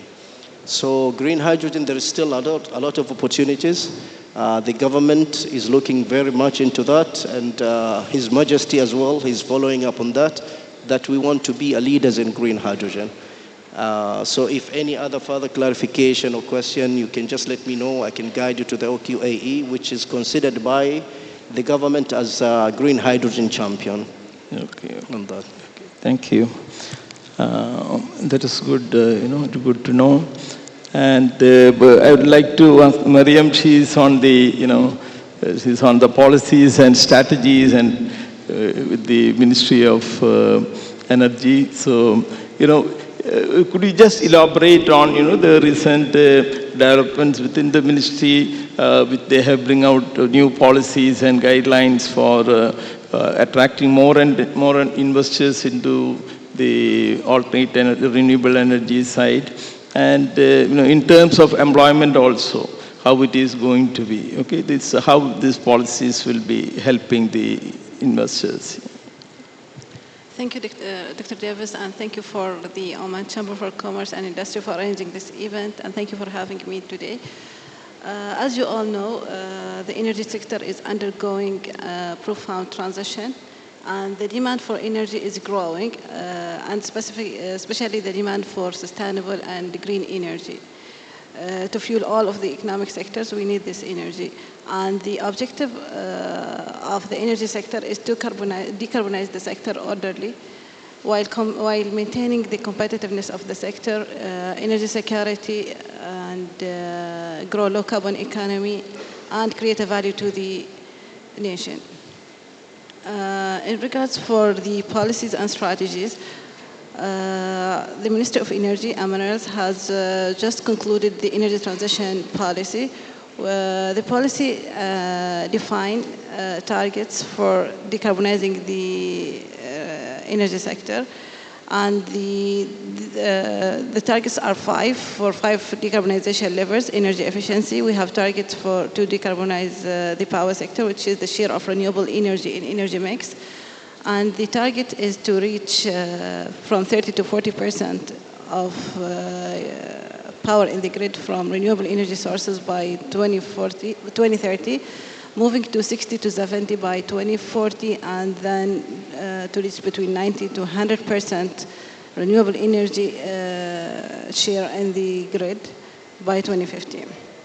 To achieve these targets, there are many enabling policies, and we have end of last year, the auto generation, direct sale, and wheeling policy was approved. Speaking about the direct sale policy, the direct sale policy enabled the bilateral contract between buyer and sellers directly without purchasing from the current NEMA Power and Water Procurement Company, which is the single buyer right now. So, and now it's allowed for to have a direct contract between supplier and demander without going to the current infrastructure. And also it allows the auto generation, it allows the industrial customers to build their own renewable energy facilities in there if they have the land for that. And the wheeling policy, it's a policy enable the transmission of the renewable energy through the national grid. For example, if we have the production facility far away from the demand, then they can just use the national grid to transmit their power. And also, the ministry have this month also issue the ministerial conditions, which assign OQA, alternative energy, as a national champion for renewable energy. So any project above 50 megawatt for the industrial sector, this is different from the projects under NEMA for Power and Water Procurement. It's for industrial sector, which through the direct sale or auto generation should be developed by the OQ alternative energy. Okay. Thank you. This question is Moideen, in the renewable energy side, how do you see the opportunities coming up in this sector? I would say in terms of the opportunity, the downstream, both the upstream and downstream opportunities in the renewable space is immense. To produce the green hydrogen, you need both the solar and the wind. And I think the target that the government has set is to produce 1 million tons of green hydrogen by 2030 and to increase it by about 3.75 by 2040, inshallah. And for the green energy capacity overall, it's about 1 gigawatts by 25 and 10 gigawatts by 2030. So there will be a huge surplus of energy which will need downstream uses. And I see why not both the topics that we're talking about today, food security and renewable energy. The potential for having, say, green aquaculture or green hydroponics or a lot of interesting ways to green pet foods, for example. There is a huge market for these type of products, and it is really up to the investors, both domestically and from across, to conceive of the idea on how it can be applied. The surplus of energy, the vast land that is there, the supporting policies, the free zones that are there, the ports that are there, each of these are enabling environment for us to reach, inshallah, Vision 2040 and make it a reality. So, okay. I hope that answered the question. Yeah, okay. Abdulaziz, let me ask one thing. How suitable Oman and the location-wise and the stability of the country, how you can summarize the attractions of Oman for foreign investors for coming and setting up business here? About the locations? Yes, location, geographical position. We have strategies about every sector in Oman, every region in Oman has a special environmental. So in the coastal, most of the fish investment is in the coastal area. About the agriculture is also located in Dhofar regions and also in some of in Al-Dhahra and South Al-Batna regions, because this area is good for agriculture.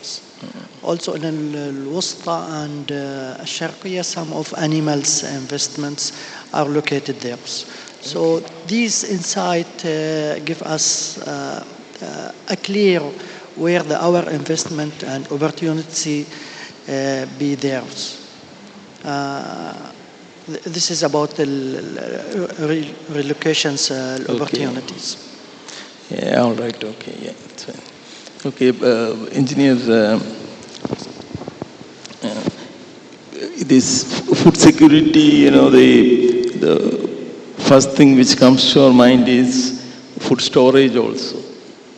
Food storage, food logistics. So to that extent, how far is we advanced in the storage facilities and... Yeah, so you're talking about food logistics. As Abdulaziz said, that Oman has a lot of competitive and comparative advantages. So if you talk about food storage's possibility, Suhar, for example, has silos already being built there for grain silos storage. So these are some of the opportunities. You can build your own silos there. If you are into grain trade and you want to use Oman as a hub for your grain trade, Suhar would be one of the best fits for your trade with GCC.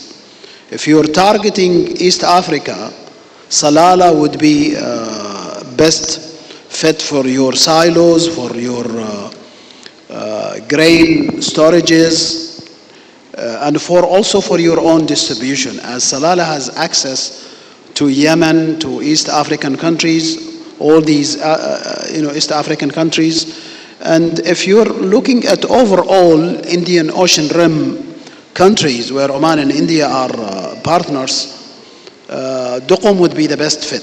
So Oman is now inviting a lot of these major state-owned companies from all over the world to establish their food storage in Oman, be it in Suhar, be it in Duqm, be it in Salalah.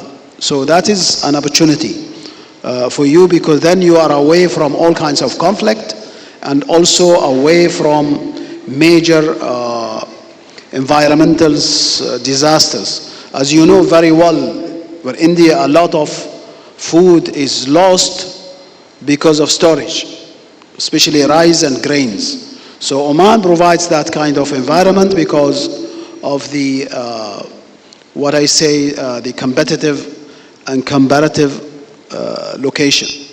So that's one. What also you need to understand that you have a network. You have a network that connects you to the whole world from these ports. So transshipment can be easily handled through motherships, feederships, through GCC, India, and other places.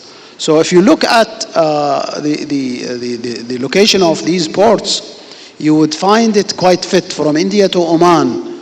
So from India to Suhar, from India to Muscat, from India to from any port in India. We are in the mining sector, for example, some of our companies, and we ship from Salalah to Chennai in 2 days, to Mumbai in 2 days, 2.5 days, and so on. So it's quite accessible, and this is your best.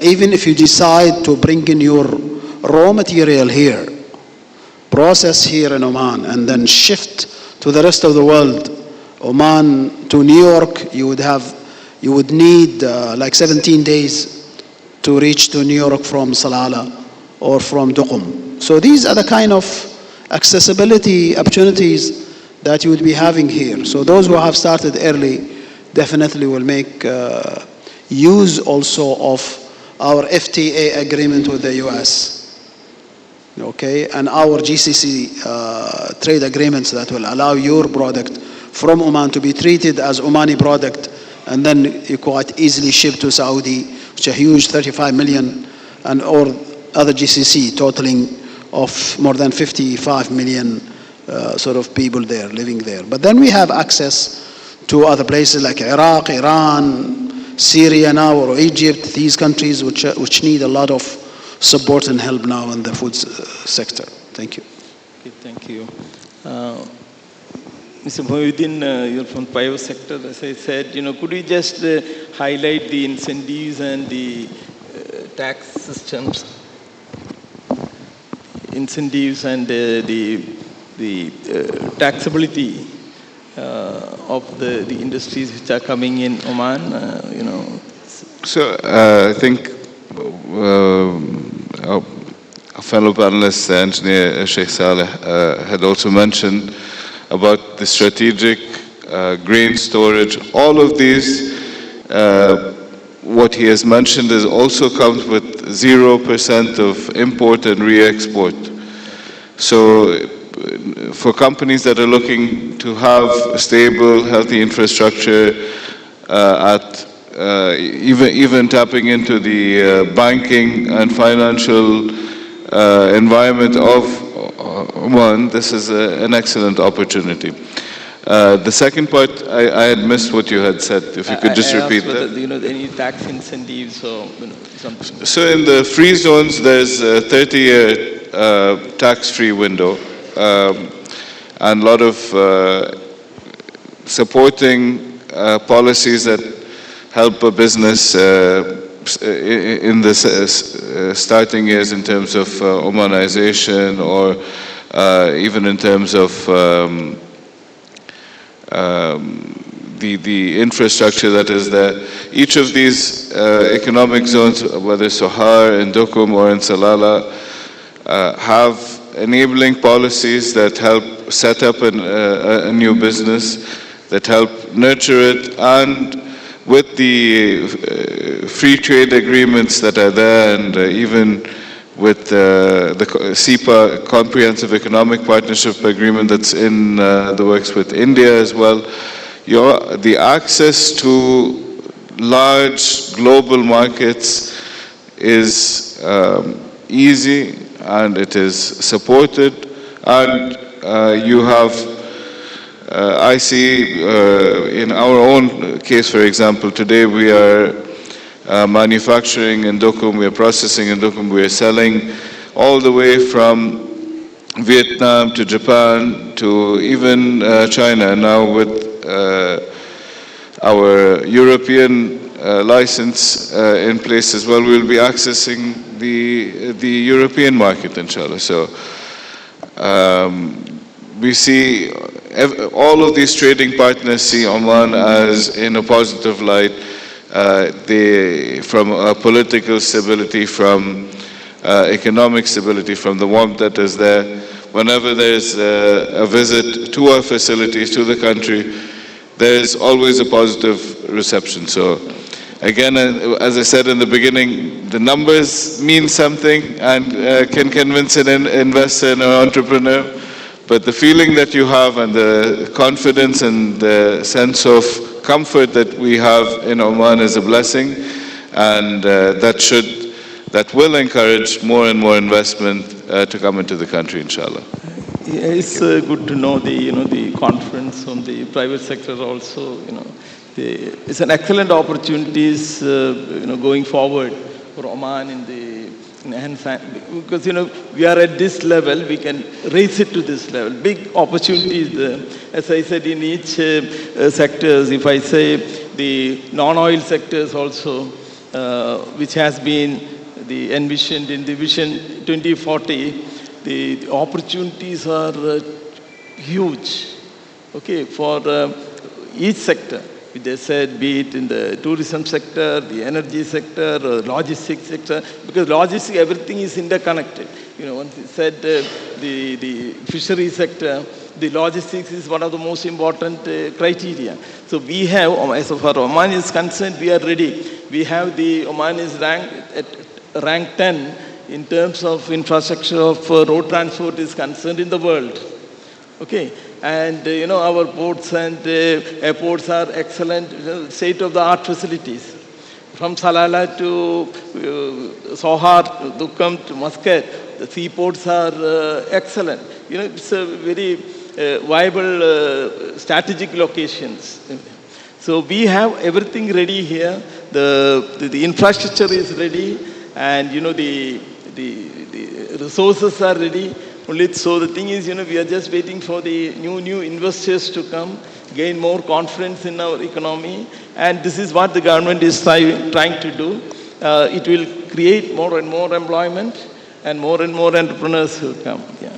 So, any closing notes from your side, Saleh?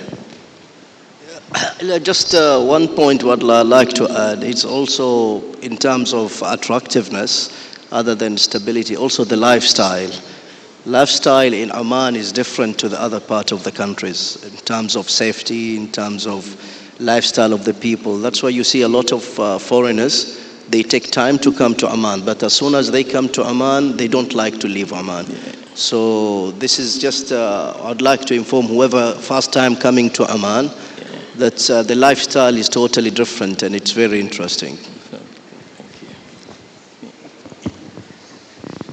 See, if you want to enjoy your life, make sure, as Musallam said, having a really good lifestyle where your family feels safe, feel secure, feel independent, and feel the freedom to do whatever you want, to feel that you're living in a place where your culture is tolerated, where your life is respected, where your funds are managed by you, where your financial affairs are only run by yourselves, and you don't see around you a lot of policing. This is a place where you can combine lifestyle, you can combine business, you can combine family life, you can do your own entertainment, you enjoy the terrain of Oman, all kinds. While we are speaking now, temperature here in Muscat is around 23 degrees. It is, could be -2 in the midnight in Jabal Akhdar or Jabal Shams. You enjoy all kinds of, those who are here for the first time, this is the time for you to explore. Exploring in the tourism sector, which of course not covered very well here, but that itself would make you understand the opportunities in the mining sector, for example. It's huge. Opportunities in the mining sector is really immense. Even minerals that are needed for the future, for say, for electric cars, you need a lot of minerals. This is a place where you would find all these kinds of minerals, and they're available for investment. Oman Ma'aden, which is the state-owned enterprise in exploring, in the mining and exploring. We are also ready. We have our own mining company. We also can support you in this sector. In the housing sector, we have Hisham here, Engineer Hisham here, who is the expert and who is supporting the Ministry of Urban Planning and Housing to develop projects, is also here to support us. Whenever when you have a mining, say housing sector, we have the experts here to help you. So this is a place, multifaceted opportunities are available. It's only for you to explore. It's only for you to ask, right? And then, of course, Chamber of Commerce is here. You're here to support everybody. We're here to answer also. Thank you. Thanks a lot. We had a very good discussion, and so the most important thing is, the exit entry free, enter free, exit free. This is for the foreigners. This is the excellent slogan which is coined in Oman. So that's very good. So now we will just invite some few questions from the audience. Any questions?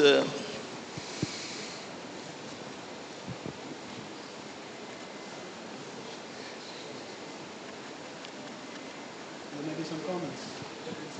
Sean, could you comment on the opportunities?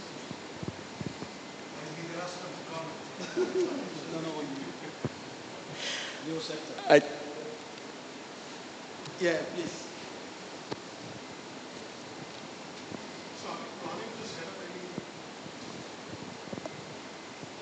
Thank you.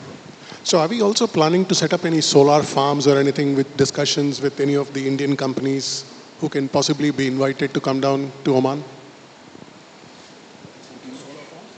Solar plant. Solar farms? That's right. Solar, please. You mean solar factories? Yeah. So already we have almost around 3 projects already online. One with Nama and 2 with OQAE in Duqm. Yeah, so it's already. Yeah, 3, yes. And Sohar as well, 3. Also, Musallam, maybe Muhyiddin, the combination between, food security and maybe renewable energy. That could be an area where you can also shed some lights on power. Yeah, regarding the last year, there was a project initiative for 50 farms in Al-Batna, which has been transferred to solar panel, with the initiative sponsored by BP. Mariam, I'm not sure. Actually, I'm not sure about the question. If it's about solar in the food production or solar to produce power. Solar to produce power. So we have actually 3 plants with a capacity of 1,500 megawatt. And we have small, 2 under PDO, one to produce power and the other one to produce steam. And we have another one in Sohar with a capacity, I think, of 35 megawatt. And there is many projects in the pipeline to reach the 30 to 40% target by 2030. It will be announced by MPWP, and there will be also an announcement by OQAE for other projects. if somebody have an idea to combine wind production, solar production, and maybe food or feed production, that would be the best fit. Because the land is available in Oman. The water is, we're talking here about seawater to cool and to maybe to produce and so on. An area like Duqm would be the best place where you would produce wind, as well as you will produce water, and then that water have to be reused. So for example, if you look into microalgae from seawater, huge. There's a lot of R&D already started in Oman, and microalgae is high demand globally for food, feed, and cosmetics, and so on. So one have to be really looking at the future and bring his R&D to Oman, work with the relevant bodies, and you would see that this is the best place to do your project. So that's it. There are no other further questions. So thank you all for being part of this.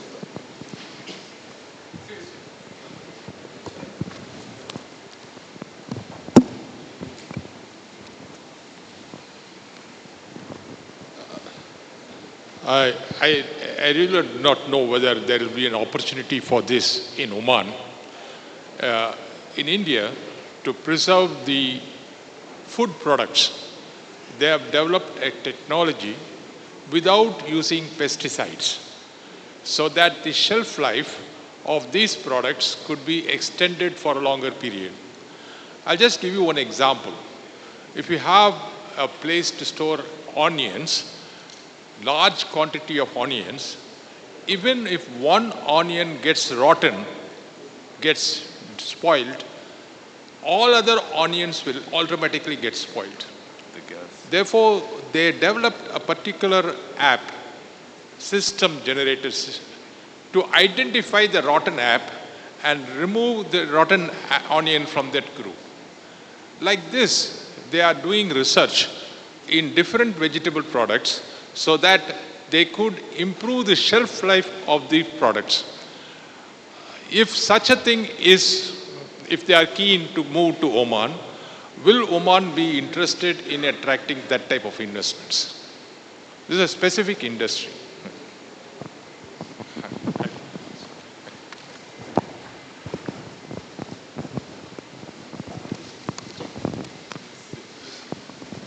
Okay, great question and great, great app. App have to be relevant to some physical. It's not only an app that you download in your device. The app is relevant to some technology, could be, infrared technology, could be radiant technology, could be something which have to be licensed also. Because if some radioactive material, for example, to prevent the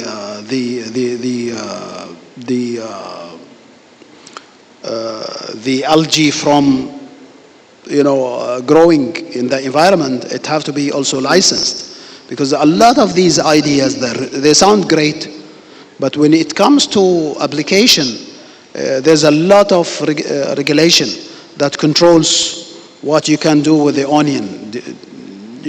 Remembering that it's food at the end of the day, right? Even with some kind of fertilizers, we meet a lot of people with new technology. That technology may not be allowed here. I'll give you an example. Some fertilizers that are currently manufactured in India, coming from, say, industrial gypsum, which is required as a fertilizer. Maybe it's allowed in India, it's not allowed elsewhere. For a reason. It is a radioactive material. Okay? Some traces of radioactive material may be allowed in India. But in the US you cannot do it, in Oman you cannot do it, and so on.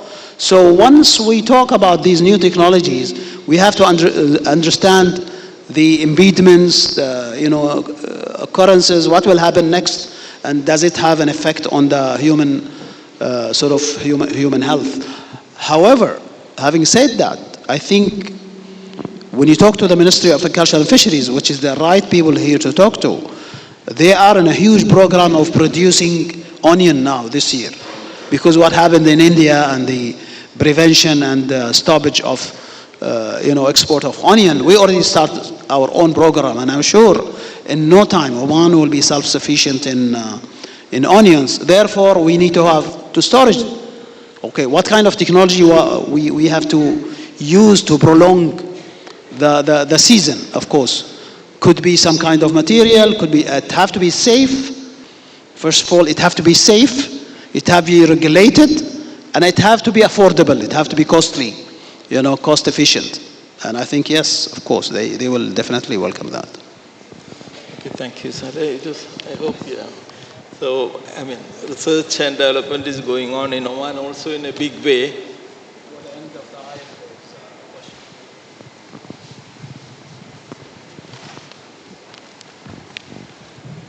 My question to Engineer Saleh. Actually, a big parcel of Oman's land is desert area.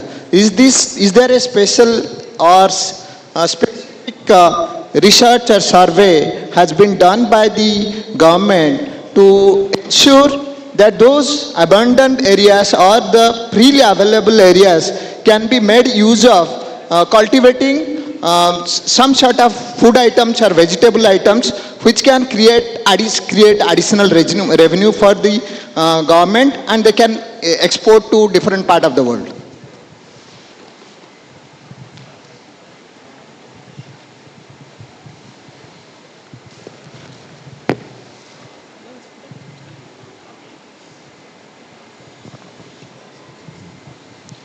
Okay. About the new area that introduced it for the next 5 years, we are planned to now plant a negged area. A negged area is a huge area with good potential of waters and soil capability. So we try to utilize this area and introduce a large type of projects in agriculture, animals, also animals feeds and so on. So this is one of the kinds. Also we have Al-Wusta regions, is desert regions, and we try to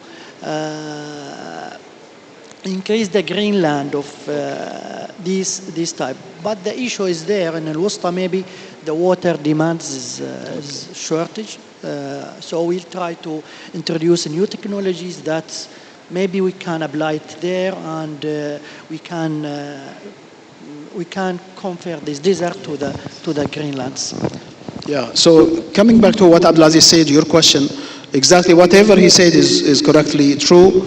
Already identified in the Najd area, which is the south of Oman, Dhofar, an area of more than 40,000 square kilometers of land available for agriculture.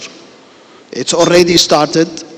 The Ministry of Urban Planning and Housing is also developing huge agricultural cities. These are a new project coming, which has an integrated agriculture, manufacturing, processing, and training and education, and lifestyle together to attract investors to come and live there and start farming there. These are also in the desert coming. These areas are promising, and of course, last 35 years since Oman started, exploring desert, a lot have been done. Today we produce all kinds of fruits and vegetables from the desert. So if somebody has that experience, please come to the Ministry of Culture, maybe Chamber of Commerce, maybe Nazdaher, all relevant bodies, and we're all here to support your ideas. Thank you. So, I just wanted to share another very interesting story of the oil and gas industry also promoting creating a greener agriculture. The Nimmer Bauer project, for example, where there was a lot of produced water for about the field produces 6 barrels of produced water for every barrel of oil that is being produced. This was creating a water problem, and they created the largest engineered reed bed to not just treat the water, but also to create a huge agriculture and biodiversity landscape where there's birds coming in. Now there's biofuels. It was a test project, which is a success. And now I believe in the Rima field in the south, a much larger version of this project will also be executed. So there's innovation tying both the older oil and gas economies to the newer renewables and food security sector. So it's exciting. If there is a new idea, I'm sure the support will be there, and there's enough land, energy, and financial resources to make that a reality, inshallah. Thank you. So thank you very much. Thank you, Saleh. Thank you all for your inputs. I hope it's well received by the audience, and thank you for a patient hearing. Thank you.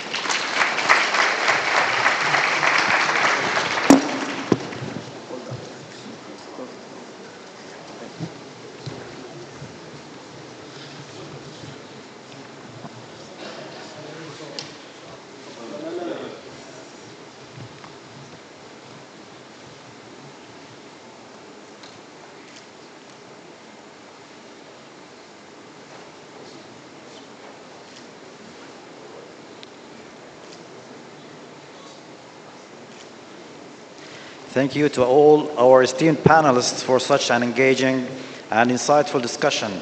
On behalf of everyone here, I would like to extend our gratitude to Mr. David Kalikulan, Deputy Chairman of the Foreign Investment Committee at the Oman Chamber of Commerce and Industry, Engineer Saleh Al-Shamfari, Chairman of the Food Security Committee at Oman Chamber of Commerce and Industry, Mr. Abdulaziz Shikeli from the Ministry of Agriculture, Fisheries and Water Resources, Mr. Gorshan Jassil, Country Head of Green Hydrogen and Chemicals, and Mariam Al-Hashimi, Policy and Strategies Specialist at the Ministry of Energies and Mining, and Mr. Musallam Al-Harthi, Senior Specialist at OQ. Let's all give them a round of applause for their valuable contributions. Ladies and gentlemen, we kindly invite you now to scan the barcode displayed on the screen to complete a brief questionnaire about the investment sectors presented today. Your feedback is valuable in shaping future opportunities and discussions. Now we will take a 15 minutes break. Refreshments are available outside in the designated area, and we will be back within 15 minutes sharply. Thank you all.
Ladies and gentlemen, may I kindly ask you to take your seats as we are about to proceed with the presentation on the Public Authority for Special Economic Zones and Free Zones. Ladies and gentlemen, may I kindly ask you to take your seats as we are about to proceed with the presentations on the Public Authority for Special Economic Zones and Free Zones.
Ladies and gentlemen, may I kindly ask you to take your seats as we are about to proceed with the next item on the program of this forum.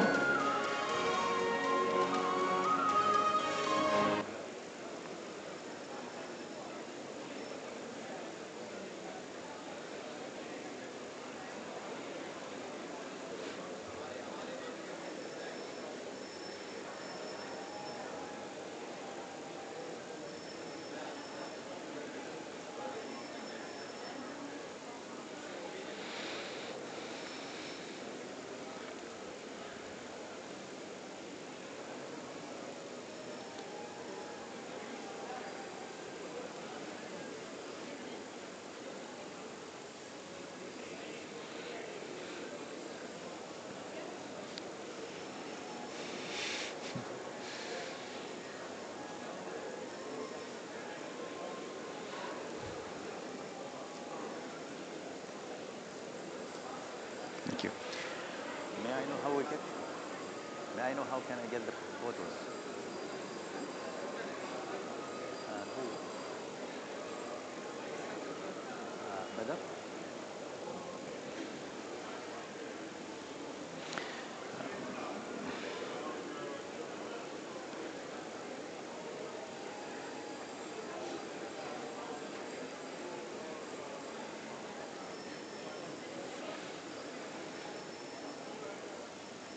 نبدأ.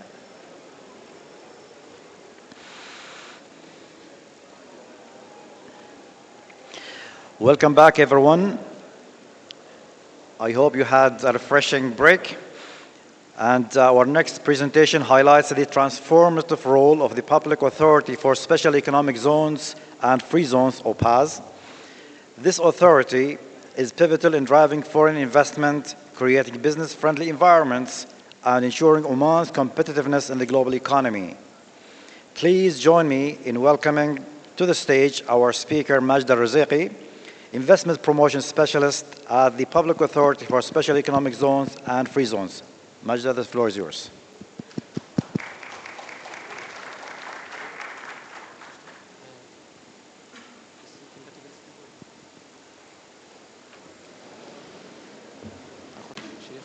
Good morning, everyone. Thank you so much, Saleh, for the introduction. I would like to thank Oman Chamber of Commerce for organizing this forum. And on behalf of the Public Authority for Special Economic Zones and Free Zones, I would like to welcome the delegation from India.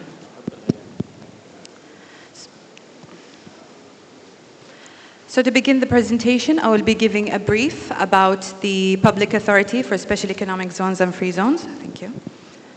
I will be giving a brief about the Public Authority for Special Economic Zones and Free Zones and our mandate and functions, and I will tap into our zones in further details.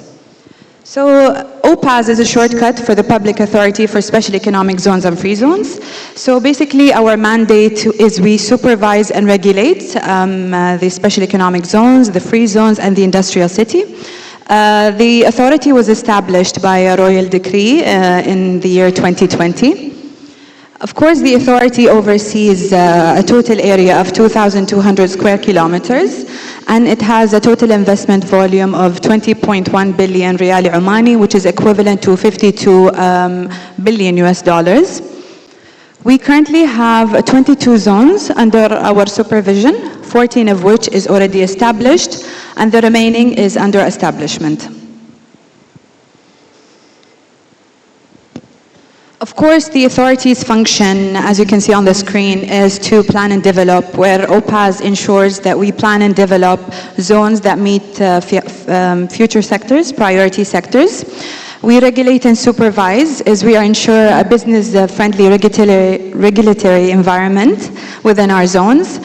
Facilitation and aftercare is where we deliver an investor-centric approach, where we facilitate and provide aftercare services for the company to ensure efficient setup and growth.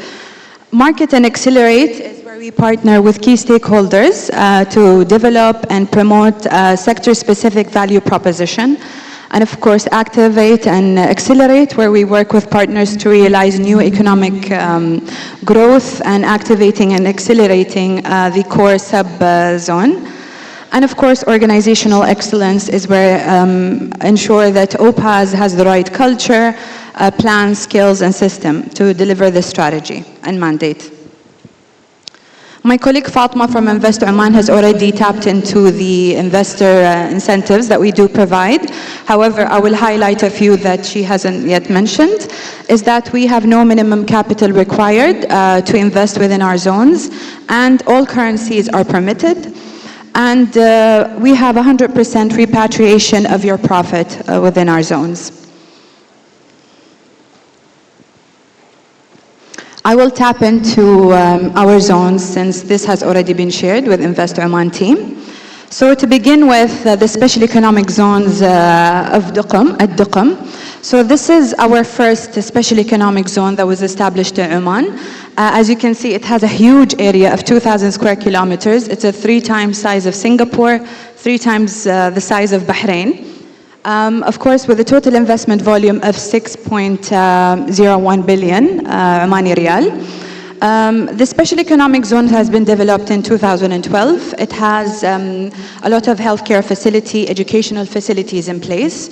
And what makes the special economic zone so special is because you can have 2 kinds of permits. You can have the free zone permits to operate, and you can have the industrial permit if you're targeting the local market or if you're targeting the outside market as well. Of course, in Duqm, we have a deep sea port. It's called the Port of Duqm.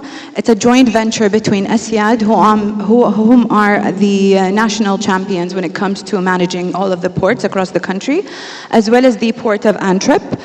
This deep sea port is 19 meters in depth.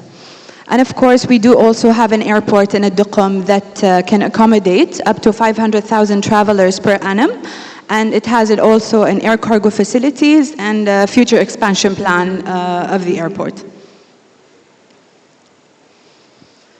Of course, some of the key projects, also with the special economic zones of Duqm and with that size, it's quite an industrial zone. As you can see, we have a vast investment opportunities available in different sectors: the renewable, education, logistics, commercial, fisheries, healthcare, and tourism and residential. Some of the key projects that currently exist in Duqm is the oil and gas refinery, which is a partnership with Kuwait. And we also have an oil and gas storage facilities, which is called OTCO, and a green hydrogen plant, bus assembly manufacturing, which is called Karwa factory.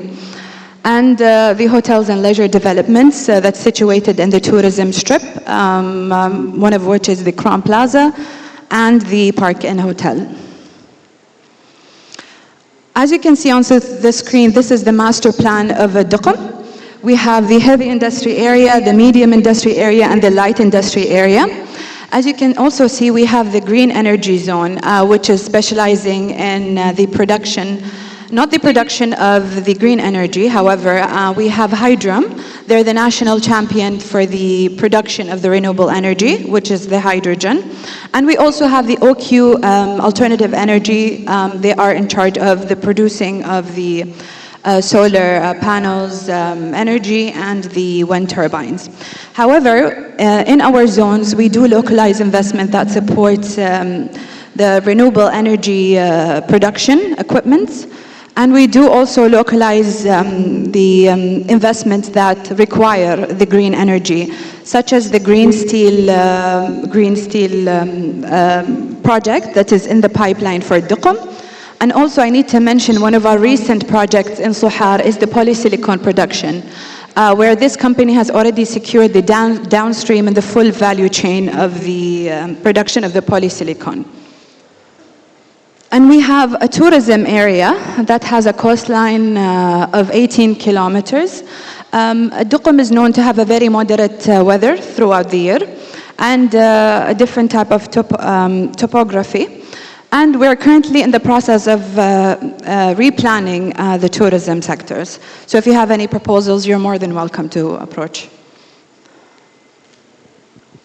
Now moving on to Salalah Free Zone. So basically, Salalah Free Zone is 21.6 kilometers in size, and it's been developed in 2006. It has it's very well established city. Also medical and educational facilities as well are in place. What makes Salalah very unique is that it has a port that's currently operated by the company Maersk, and it's a joint venture as well, again with Asyad and AP Muller. It's one of the most efficient ports in the GCC when it comes to the handling, the general cargo, the container. And Salalah also has an airport that is equipped for the latest type of aircrafts. And it's an international airport. I just need to tap into what Engineer Saleh Al-Shamfari has mentioned, that we do have access to different markets from different ports. We have Sohar port, which I will tap into shortly, that if you are targeting the GCC market and the East Asian market, and the Salalah if you're targeting the East African market, Europe, and the US. So Salalah's major investments are in, I would say, 3 sectors. They have different clusters of the medical sector, as well as the food sector, as well as the renewable energy sector. But again, we do have investment opportunities as well in different industries and in the logistics sector. As you can see on the screen, this is the master plan of Salalah Free Zone, where we have this area allocated for the heavy industry, and that top area allocated for the medium and light industry. That's closer to the port of Salalah.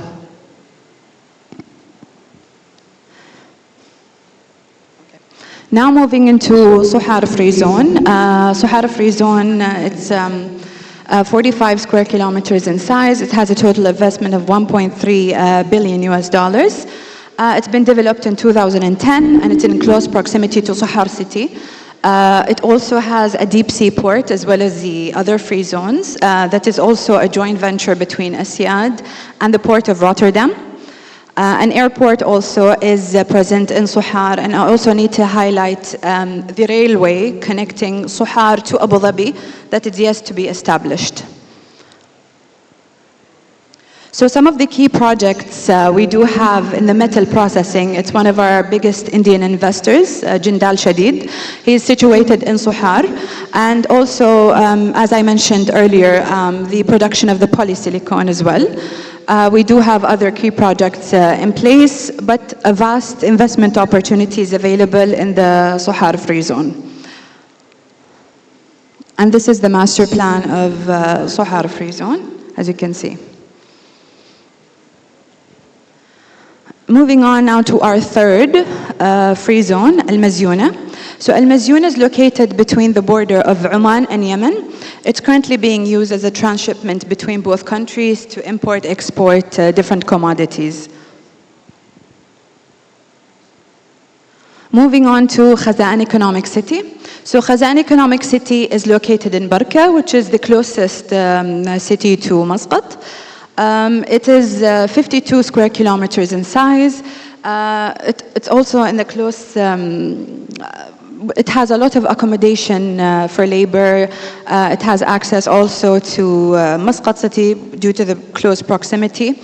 And there's a dry port within the zone. And also it's close to Sohar port as well as Suwaiq port. And 50 kilometers away from the Muscat International Airport. So some of the key projects in Khazan is the Central Fruit and Vegetable Markets, whom they have only recently launched in Khazan, as well as the insulin manufacturing and the biofuels refinery. It has a lot of investment opportunities as well in the logistics services because of the warehousing facilities that is available in Khazan. And in food, clean energy, pharmaceutical, and different industries as well. This is the master plan of Khazan City, economic city. Now moving on to Medan Industrial City. So basically, we do have currently around 14 industrial cities that is distributed across the country. We have one free zone, which I just mentioned, Al-Mazyuna. It's a part of Medan. And we do have one IT area, which is called the Knowledge Oasis Muscat. It has a variety of investments. We have different colleges, IT. It's basically considered an IT hub. And the 9 industrial cities as well. And one of the first industrial cities that was established in 1983 is the Rusail industrial city. Also in Madain, we do have vast investment opportunities available since they are distributed across the country. We have in technology, textile, electricity, plastic, packaging, and logistics as well, as you can see on the screen. And these are some of the key projects that exist in our industrial cities. And this is a map that shows the locations of the current existing industrial cities. So this concludes my presentation. Please feel free to scan the QR code for further information. And I might suggest that you tap into the OMAP platform that you can find on our website. It basically will give you an access to all of our zones that has the GIS system in place where you can also look at the master plans of our zones. Thank you so much for your attention. Thank you so much again.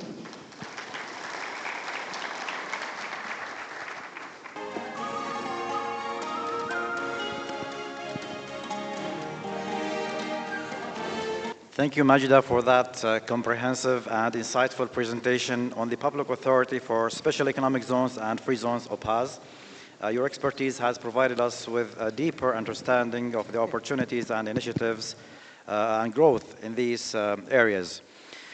Ladies and gentlemen, our second panel discussion delves into tourism and real estate, two dynamic sectors that have contributed significantly to Oman's economic growth and global appeal. This session will explore how Oman and India can collaborate to further enhance these industries. Moderating this session is Layla Al-Hadrami, Managing Director of Communities Connect Cities, and she will be joined by a distinguished panelists include Sadiq Ja'far, CEO of Maysan Properties, Diren Duraj, CFO of WJ Towel, Hisham Zubaydi, Advisor to the Minister of Commercial Affairs and Real Estate Development at the Ministry of Housing and Urban Planning, and Salim Al-Awemri, Specialist Tourism Product Developer at the Ministry of Heritage and Tourism. So please give them a warm welcome, and we look forward to their insightful visions.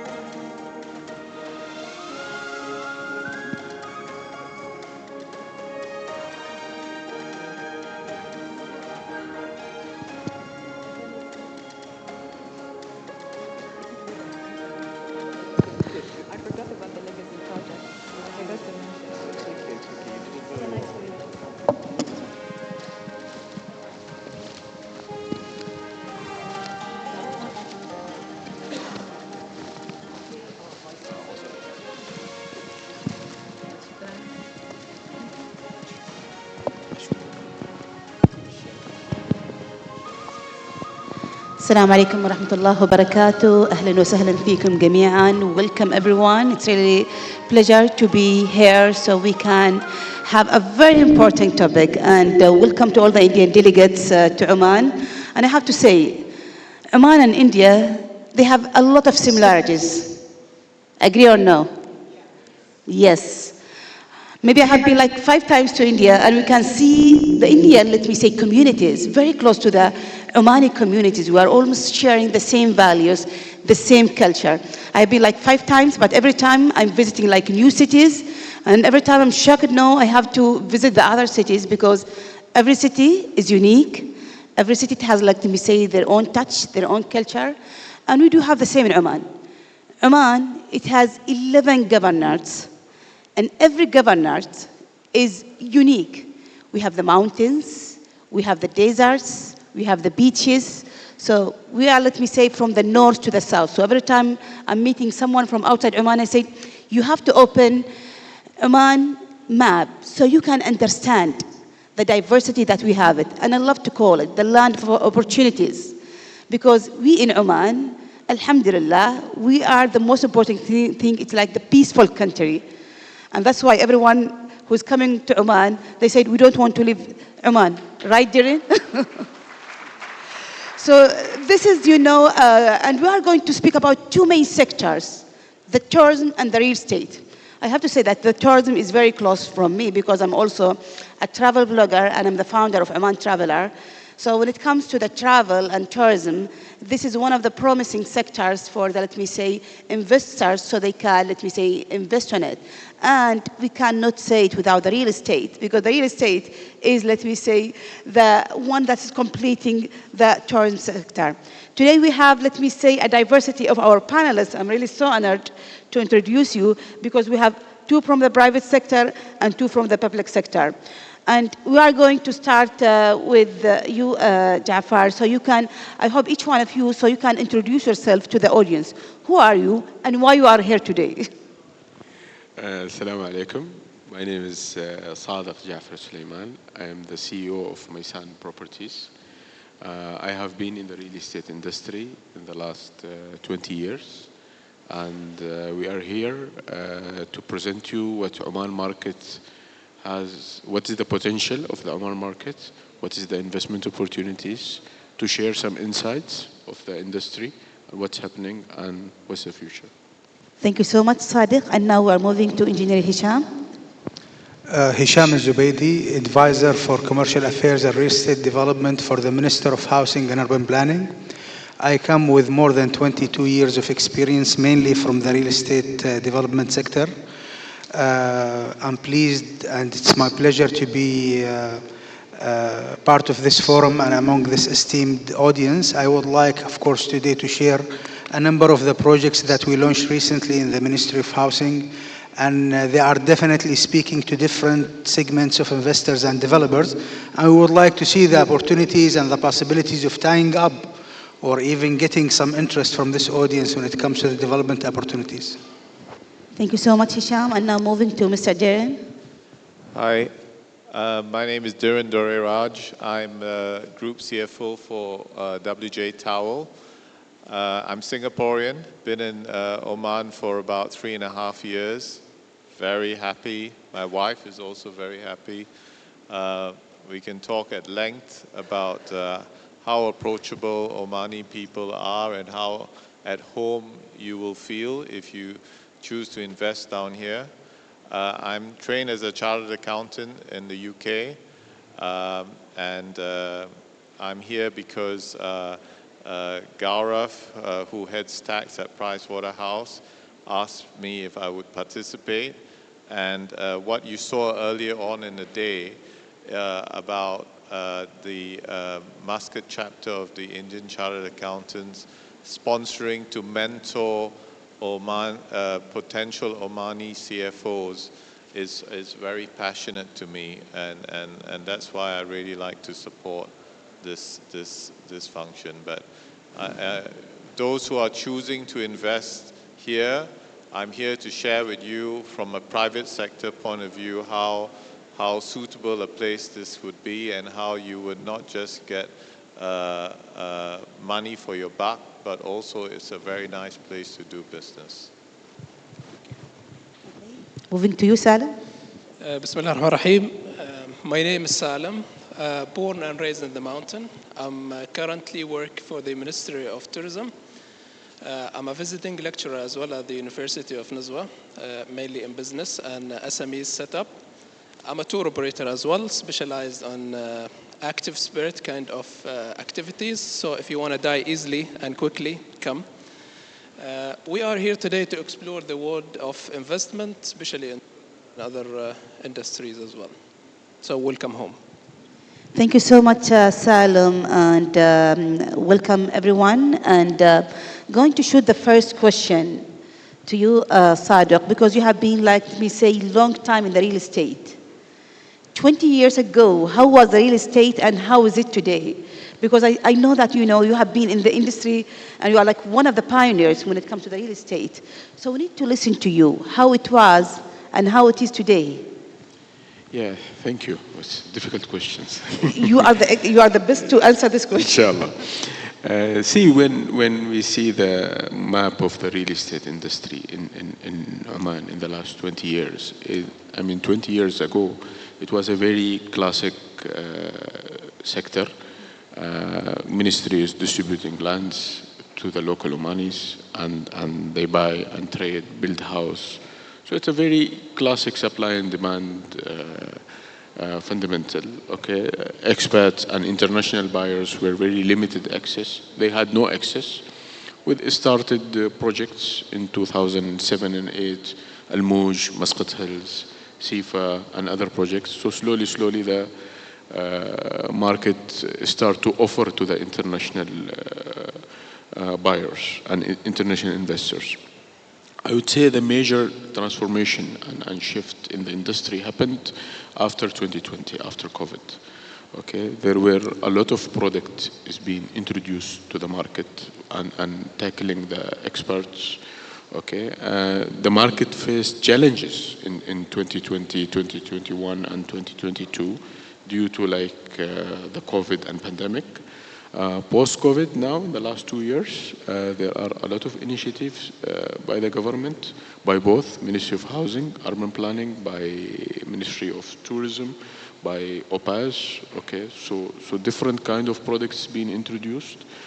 So many international players came, and there is a good variety of the projects. What happened now, the country is ready for the foreign investments, and we see even the market drivers like interest rates are cooling down, population is increasing, so all of these are giving a positive sign. Thank you so much, and this is remind me of something, because as you say, the shift that we have all of us witnessed. In the past, we never, let me say, care who's building that building, for example, and so on, or let me say, on a project. We just used to go and make the contract with everyone and so on. But as you said, after COVID-19, even when it comes to the quality, and this is now, for example, people that said, it's maize, okay, I'm going to deal with them. And now it's making also difficult for all of you, because now you have to be on the market, let me say, and so because now we're having a lot of a project when it comes to the government. We are no more, because when it comes, for example, to the Minister of Housing, we used to know Minister of Housing just for giving us a land, we as citizens. But nowadays, there's a big shift when it comes even at the government level. Now, the Minister of Housing and Urban Planning, they have introduced when it comes to the real estate. And now, Hisham, I need to ask you this question. How did you make this shift, because we just started, recently knowing about these projects when it comes to the real estate, for example, like Sultan Haytham City, Suruh project and so on. So it will be great how you are, let me say, what is the shift happening in the government, why you are focusing on this shift, and how now you are, let me say, supporting the private sector, like, let me say, Maysan and other, let me say, real estate projects company. Sure. My answer will start from the question which my colleague Sadiq answered. When it comes to what also changed, and I'm adding to what he mentioned, it is what drives the residential developments, if we talk about development specifically in real estate. It used to be the developers. It used to be certain typical kind of layout that they will introduce to the market, and basically the audience or the crowd got no options but to select from A, B, and C. For example, I think and I believe the case now is different. It is the actual lifestyle that people are striving to get is driving the development in the sense of what do we want. We are traveling all over the globe. You mentioned you are a traveling fan, a big traveling fan. You see a lot of projects, you see a lot of concepts, you see a lot of developments. Now, our lifestyle basically should be the main, or the lifestyle that we are targeting should be the main factor to influence the development that we are getting in our market, okay? And I do believe the projects that we launched during the last 2 years speaks to this kind of lifestyle. You mentioned few projects that we already integrated, and in fact, I would like, alhamdulillah, we thank Allah that December and January witnessed 4 launches, 4 official inaugurations for Madinat Sultan Haytham. It was Tibyan, it was As-Saruj, it was Idrak, in addition to recently Ahli Sabbur. And all of them presented different kind of concepts and different kind of neighborhoods that will provide also different kind of lifestyles. And all of them, or each one of them, I mean, got their own identity and flavor when it comes to what kind of developments and what kind of units. Now, when it comes to our project, the first thing that we need to highlight is changing the perspective, changing, I'm not going to say the game, but changing the expectations as well. As you mentioned correctly, the role of Ministry of Housing used to be something related to the allocation of plots for different segments within the community. Now it's not, because Ministry of Housing is about finding solutions, finding residential solutions, smart residential solutions, solutions that speaks to the need of people, and solutions that take into considerations the cost on the government when it comes to infrastructure and other elements as well. Now, the concept of smart and future cities is not necessarily new globally. We are not the first to launch such a city. So I cannot claim that we are pioneer when it comes to this. But what we are pioneer in is customizing those projects to our actual needs and plans. This is something we are proud of. And this is something you can sense and see from the different type of projects that we talked about or launched recently. For example, when we talk about Sultan Haytham City, it's a full city, a comprehensive type of city, nearly 15 million square meters, about 19 neighborhoods, will be delivered in 4 phases, nearly 25 to 30 years. And we are going into phases with this project. We already allocated a number of neighborhoods for both local and international developers, and we are expecting more to be announced in the upcoming months, inshallah. You talk about downtown, it's a totally different project. It's a hub, both or all, residential, entertainment, business. It should change the business look of the Sultanate of Oman. It will definitely be the first picture to see when you talk about Oman from a business side, that it will represent the business side of the country. It's already, as an area, the highest in value in the Sultanate of Oman, between the ministry's campus and the embassy's campus as well. So it is very well located. We talk about the Thuraya city in Mubashir Heights, just across from Al-Arfan city, in a very strategic, magnificent location. You can even see the sea from the top of the mountain in the Thuraya city.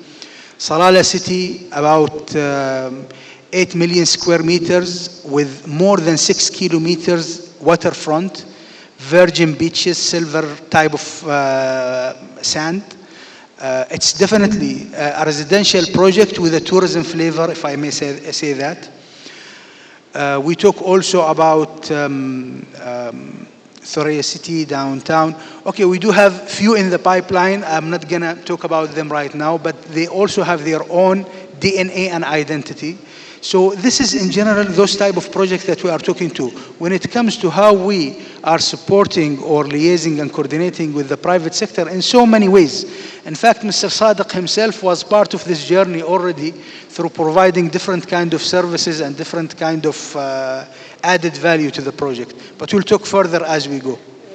Thank you so much. And bringing, let me say, the concept of future cities, smart cities. Every time, when they ask about that concept, they say, do we have it in Oman? And I'm telling them, we can have this concept in every village in Oman, and not just, let me say, with the mega project. And what I really liked about, the last experience with the Ministry of Housing and Urban Planning, that you are giving the cake for everyone. It's no more about, let me say, one contractor and so on. And this is what's happening with the Sultan Haytham, project, because you have different developers. And I really enjoyed, let me say, when I was in Cityscape, because the Minister of Housing and Urban Planning, they were presenting the project there with the older developers. So I was meeting each one of these developers. And I feel that they are so much proud. They said, we have developed to be very close from the Omani community with the Omani culture. And I can see that each one of them, they have also partners, global partners, so they can also bring like new concepts to Oman. So that was very, interesting that you are giving the opportunity to the private sector. And this will lead me to Jerem, because now you are in the private sector. So I know that you have been like more than now 3 years in Oman, but when it comes to the private sector, we are always talking about the challenges and also about the opportunities. So when it comes to Darren, you are coming from one of the pioneer companies as a family group companies. What is, let me say, the opportunities, or let me say, the incentives that encourage you to continue working in Oman? So yes, you're right. WJ Towel was formed in 1866. I know for sure this is the oldest company in Oman, and arguably the oldest in the GCC. And it's got a wonderful history. It's owned by the Sultan family with wonderful values and work ethic. So we are thrilled. I mean, when I listen to Hisham, you can see how relevant the Ministry of Housing and how the government have moved and evolved. And in the same way, we have also, evolved. From 1866, we are now into the 5th, going on to the 6th generation of the family. We develop individuals to grow, young individuals. We train them and grow them. So we are thrilled as a private sector company to participate. So, for example, we have got a 82 million Riyal project in Sultan Haitham City. We've also got a project in Ida, which is the Trump golf course and villas and so on. And we've participated in so many other projects over the years. More recently, Mudebi, the water pipes. I'm very proud every time I drive past the Supreme Court building, we built that. So the private sector, really encourages all these different projects that are happening because we want to participate. They are quite demanding in terms of timeline, and quite rightly, we pride ourselves as well on delivering on time or ahead of time. And of course, you need to be profitable. You need to stay within, you don't want to go down the line of being late because it's costly. But so it all ties in. Before I came to this panel discussion and I looked at the topic and the sectors, tourism, which you will talk about in a moment, also leads towards more and more people coming to live here, which leads to the real estate requirement. We own a significant part of commercial and residential in, for example, Madinah Caboose. And as you bring in more and more people here, the occupancy grows for us, both commercially and in terms of bringing in people, expatriates to live in this country. The residential side develops and grows. Our yields grow. The occupancy has grown significantly. So there are a lot of indirect things that when you bring in tourism, you have people who want to rent cars. We are in 5 clusters: automotive, FMCG, engineering, construction, property, and services and trade. So I can only say thank you, right? And I can only say to those individuals who are looking to invest in this country, there is a tremendous amount of ability. And myself, heading the finance function and part of the executive management team of a sound local company, there's a lot of opportunity to make money, and like I said, in a way that you'll enjoy it here.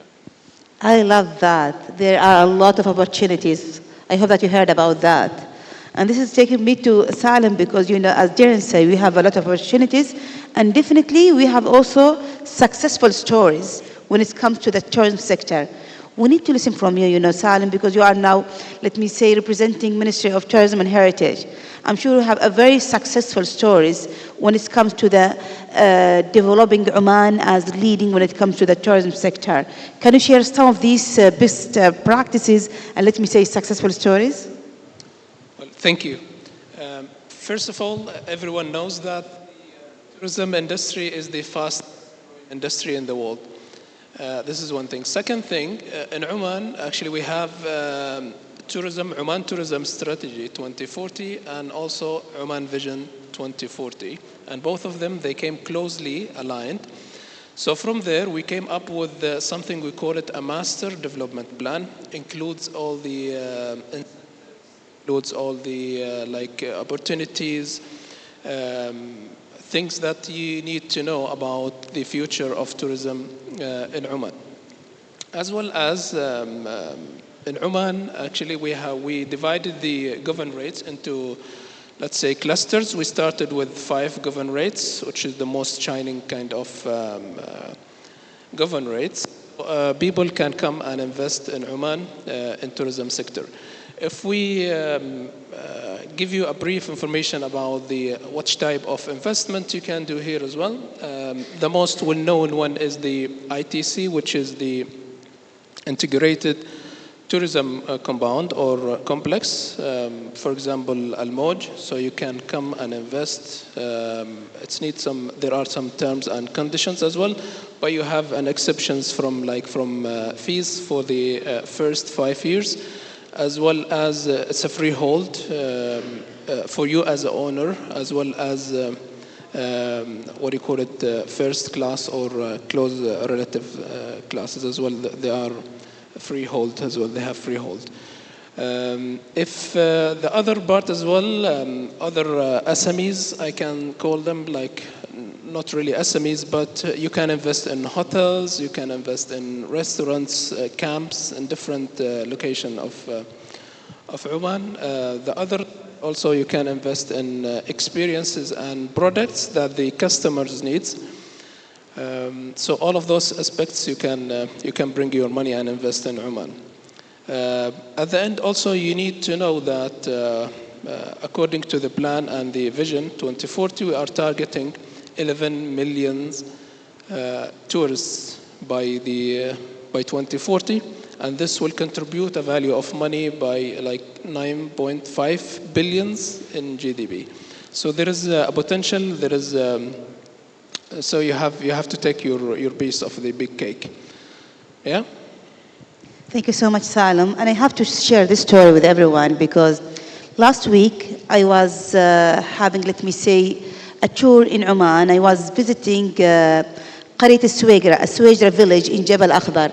A Suwajra village, for the people from outside Oman, is like one of the old stone villages in Oman. And it has been, re-innovated by the community themselves. And it's becoming like one of the successful stories. And I met a lady from Germany on the top when we reached, the village. And I was asking her, is this the first time for you in Oman? She said, no, this is the second time, but the last time it was 2 months ago. She said, I couldn't resist to not come back again. She said, I went back to Hamburg. She's from Hamburg, by the way. She went to Hamburg and she said, I feel that I miss going back to Oman. So this is what makes Oman very successful in the tourism, that people, when they visit the first time, they fall in love. And this is most of the time what we hear from the tourists outside. So we are now having a lot of successful stories when it comes, even when it comes to the heritage villages as touristic places. And this is, because, the organizer told me we don't have a lot of time. So I just need to ask each one of you to give us, your last recommendation, because we are talking about the opportunities also in Oman when it comes to the investment. And you, Sadiq, you are in the private sector. So it's going to be, your advice or what your dream that you're going to want to see it here in Oman. Fine. I will focus on the international. Yes, especially when it comes to the, with the global market. Yeah. See, today with all the initiatives what government is giving through Ministry of Housing and Ministry of Tourism and other one, in our sector, in the real estate sector, we have full range of products, okay, starting from the way they mentioned Trump second homes, then you have the proper cities like Sultan Haytham City, you will have products within center of Muscat, in Salalah. So it's a full range of products are available, okay, yeah, and this is from end buyer perspective and even the developer. So the country is welcoming people who are specialized in the mixed-use development, developers, they are specialized in the resorts. So the market is expecting all kind of products arranged. All kind of products and let me say industries. Exactly. So there is a lot of opportunities. Okay, there are challenges. One thing is good. We know about many challenges, and we are working with the government to rectify it. And the future is bright. Thank you so much. Engineer Hisham, in 1 minute, let me say your last piece of advice for the investors who are coming to Oman when it's come to the government projects with the Ministry of Housing and Urban Planning. Well, they need to define, first of all, what they want out of those projects and what's their core business or what's their expertise when it comes to the development, because development is a huge thing. Tourism, residential, commercial, office space. It's so many varieties of development lines and directions. Knowing what they want out of this market, having a look at the relevant statistics and numbers at the country economy, and creating some sort of an understanding of the competition when it comes to different kind of developments and projects is the first advice that I will give to anybody. So when they try to achieve or approach a business opportunity, they know what they want, and this could ease the process of negotiation and finalizing those kind of opportunities and projects. Thank you so much, Engineer Hisham and Darren. I know that we have talked a lot about what Oman can do, because we have been talking about, for example, Singapore also, let me say, best experience. So, and we are talking also about Oman 2040. So what's going to be, let me say, your talk in 1 minute, your role as a private sector to, let me say, collaborate to achieve Oman 2040 vision? Yeah, so I think the 2040 vision, impressive what the previous speaker described the whole vision. But we were talking about this, it's not easy to have a vision. It's easier, but the proof in the pudding is executing the vision. And this is where I think we said, although the vision comes from the public sector, the private sector has a major role to play in that, in delivering on the vision.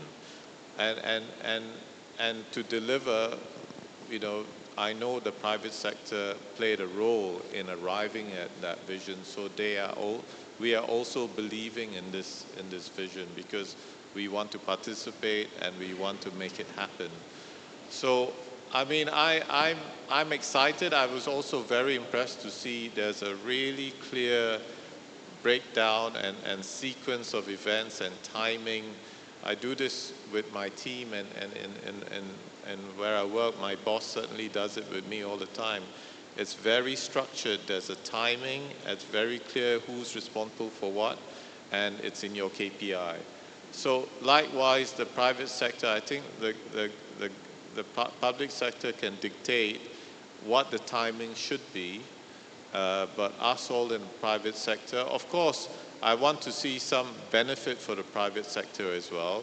A small, simple example would be like if there were incentives, where we have individuals, say in the real estate, that perform various tasks, and this is down this vision, maybe there could be a tax incentive. That I can show it as a deductible in arriving at my taxable profit. So something along those lines where the private sector would also benefit from this and gives them a little bit of a breather, because it's difficult for the private sector to absorb all the costs. Totally agree with you. We're all lovely when it comes to the tax detection. And this is leaving us to Salim. What is going to be, let me say, the future projects that you can see it in Oman, that you can give it as, let me say, a recommendation for all the investors to think about it who are coming to Oman from India? Thank you. Well, Said, it's a very bright future. So if you don't hesitate. The country is very safe. We have a very kind of smart plan. The government is supporting you, and we are all here to support you.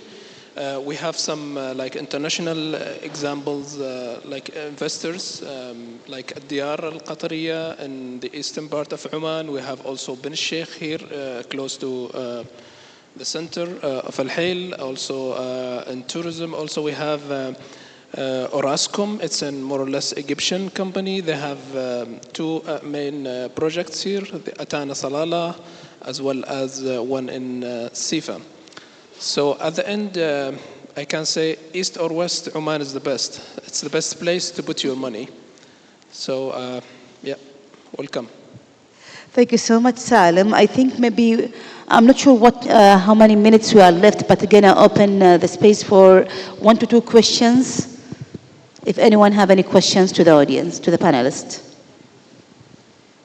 And if you don't have, we're going to close it. Yes, okay. Can the organizers give the mic there, please, to the lady with the red jacket?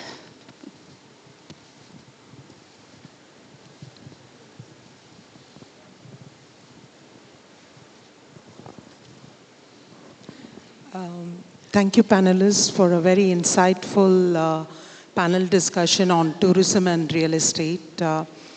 I've been living in Oman for nearly, over 25 years or 3 decades, and enjoy Oman as a resident. And no doubts, Oman is a great country, very friendly nationals, absolutely.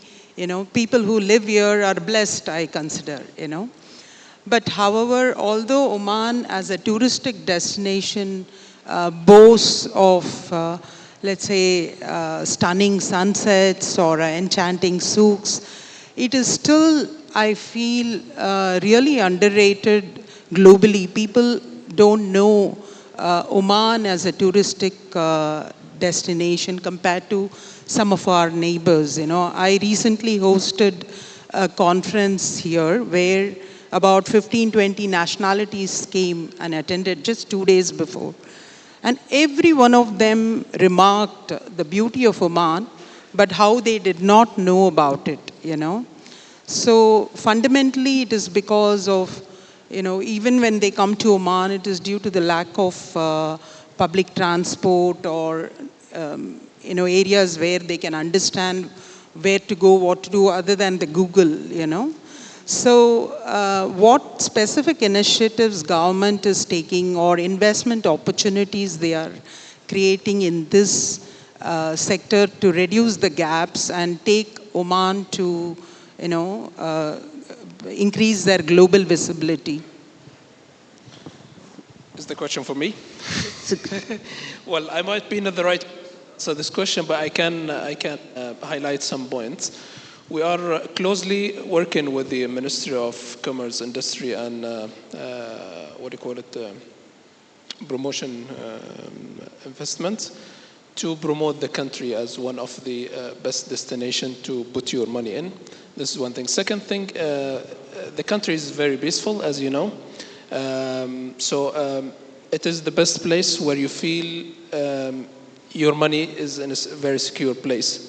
It's stable, although it's located in very kind of, let's say, boiling location, but the country is very safe. We are, as a tour guide, we say that Oman is the Switzerland of Middle East.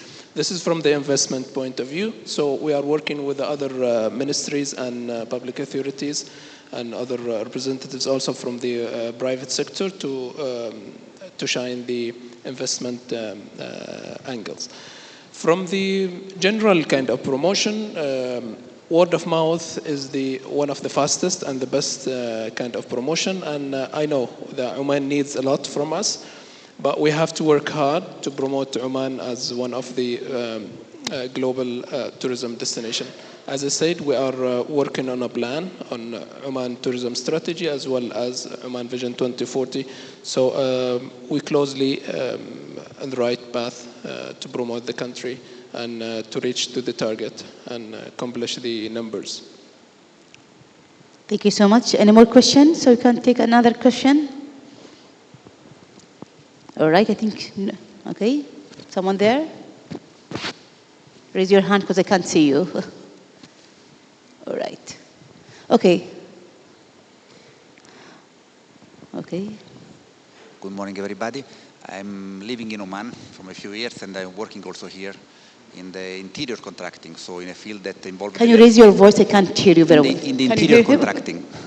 Okay, the question is, as I totally agree with the lady, we love deeply this country and we would like to help to give to this country even a brighter future for what we can. Actually, it's very important to understand that not only the vision that we all love and work forward to realize, but the short-term plans. So how this vision is subdivided in short-term plans to see the number of tourists that we want in the next 2 years, in the next 4 years, in the next 6 years, before we reach the target of 2040. And also it's important, I think, to develop the tourism and real estate, what we think should be our targets in terms of population of the country. Because the real estate is based on the tourism, and the tourism sometimes can be converted to citizen. Okay, like some friend of us that came here as a tourist and then they start to live in the country. So also will be interesting to know which will be the population target in the country, what we want to have here. So the number of tourists and number of population, year by year, what will be our plan, and this will facilitate us to make our plans of investments, because we'll know we will be the target already here. Right. Thank you so much. I think this will be to you, Haitham. What is, let me say, the vision of Ministry of Housing and Urban Planning? Because most of the time, we hear the minister, how they are trying to increase the population through attracting, let me say, more people to live in Oman, so we can succeed when it comes to all of these projects, when it comes to the tourism and real estate. Well, this is definitely a collective effort. So we cannot claim that Ministry of Housing and Urban Planning is the one entity who is responsible for delivering such a thing. It's Ministry of Commerce, it's Ministry of Tourism, it's everybody, including the private sector as well. If I would like to tackle this from the Ministry of Housing and Urban Planning point of view, I would specifically define or talk about the future cities. Future cities, they have more than one aspect. In addition to the ITC project, which my colleague mentioned, future cities are the first, after the ITC, of course, type of projects to allow for expats to own residential units within the country. Therefore, this is kind of an attraction or kind of allowing for the FDI and the expat segment to move to the country and to have some sort of a business opportunity to own a property in the country. So this is one aspect to it. Nevertheless, even when we talk about this, it is an ecosystem rather than the effort of one entity, because it starts from the media. What kind of promotion, what kind of marketing campaigns we are launching to spread the awareness about this, which is happening. I'm not saying it's not happening, but it's an effort that got to be well coordinated between all stakeholders in order for us to deliver what the gentleman mentioned, actually. Totally agree with you. Let me say it's like a matter of collaboration of all the sectors when it comes to the government, private sector, academia, SMEs and startups, and the community. I used to work with the government, and when I was working with the government, for example, I was with the National Digital Transformation. Everywhere I walk, people, they will just keep blaming me. You are the ones who are not completing the digital transformation, I say. So when it comes to the digital transformation, for example, it wasn't, let me say, responsibility of Information Technology Authority at that time, or let me say today, Ministry of Transportation and IT. It's about the integration of all the sectors together. And as you said, every time people are asking, where is Oman? Where is Oman exactly? So it's, let me say, a collaboration of all the sectors. So if you are going to work to launch a new project, think about the project, not just at Oman level. Think about it, how I gonna launch it to be a very global, let me say, a project. Nowadays, for example, when Saudi Arabia, they started, let me say, their mega projects, the first thing they focus on it is also, let me say, the infrastructure and also, let me say, the events industry. So we have like a collaboration of different sectors so we can succeed marketing or attracting investors or, let me say, people to come and visit us more. So it's, I have to say, it's the responsibility of each one of us in this room. So each one of us, no matter if you are, let me say, Omani or residents or, let me say, a visitor, because even the visitors, they will come the first time and the next time they'll come back again, so they'll bring more people with them. So it's going to be a collaboration of everyone. And when it comes to your question, when it comes to the metro and the transportation, Oman still, as we say, we don't have a lot of population, so we can reach that level of having, for example, a metro. Because now we have buses everywhere, but when you see the buses, the public buses, it's almost empty. So I'm telling people, it's not about, starting the metro. It's about who's going to use this metro. Because we, the Omanis, all of us who are driving, and each one of us, we have like 2 to 3 to 4 cars in his house. So it's also sometimes, let me see, a matter of request and necessity, and hopefully we're going to be more populated, so we can have like more people. That's why we are having this forum. We have this forum with the Indian delegates, so we can invite them to be part of Oman, so we can build it together. So I would like to thank you all, and welcome again to Oman. Thank you so much.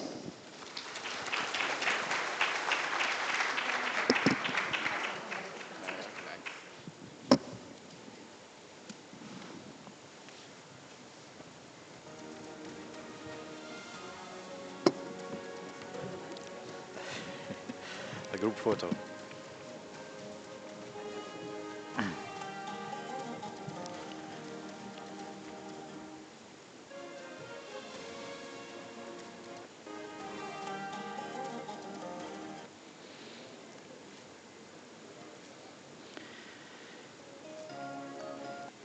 Thank you to our distinguished panelists for sharing such valuable insights during this enlightening session. And our gratitude goes to Layla Al-Hadrami, Managing Director of Communities Connect Cities, Sadiq Ja'far, CEO of Maysan Properties, Diren Duraj, CFO of WJ Towel, Hisham Zubaidi, Advisor to the Minister for Commercial Affairs and Real Estate Development at the Ministry of Housing and Urban Planning, and Salam Al-Uwaimri, Specialist Tourism Product Developer at the Ministry of Heritage and Tourism. Let's give them again a warm round of applause. And now join me in welcoming Mr. Arbu Patti, founder of Arbu Patti and Companies, and former president of ICAI, to deliver his remarks on family business. Mr. Arbu Patti.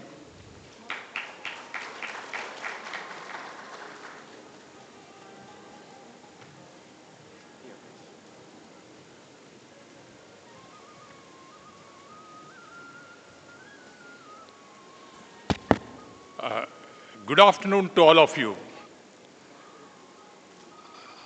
I carry very pleasant memories of participation in this particular event. And I take home to India the enormous potential available in the country and explain it to people, industrialists and top businessmen in India, so that they can come and establish their business activities in this great city, a very pleasant and happy city for people to stay, live, and enjoy life. Thank you very much, Oman, for this opportunity given to me, and I consider it a deep pleasure to participate in this event. I have a very important message from India. And that message from India could be a learning curve for people in different parts of the world, including this great country, Oman. As you all know, India is in its 75th year. When it is there in the 75th year, businesses have passed generations. The first generation is over. the second generation has come, the third generation has passed, and the fourth generation is in operation. I'm going to share with you a very important, little bit disturbing statistics. In India, 96%, 96 mind you, huge amount, 96% of the business activities are controlled by family businesses. The businesses are owned by families. And when this business is passed on to the second generation, out of this, only 59% survive. The second generation is not equipped, is not trained properly to take over that large business. You have built that business with a lot of effort, strain, hard work. You have built it to this stage. And the generation after generation, it has to continue. It should not stop at any point of time. But in India, the statistics reveal that only 59% of the businesses survive in the second generation. And in the third generation, only 13% has survived. And later on, it is getting reduced further. So this is a matter of concern, and the business community in India has woken up to it, has been informed about it, and they are taking action now. What is the action they are taking?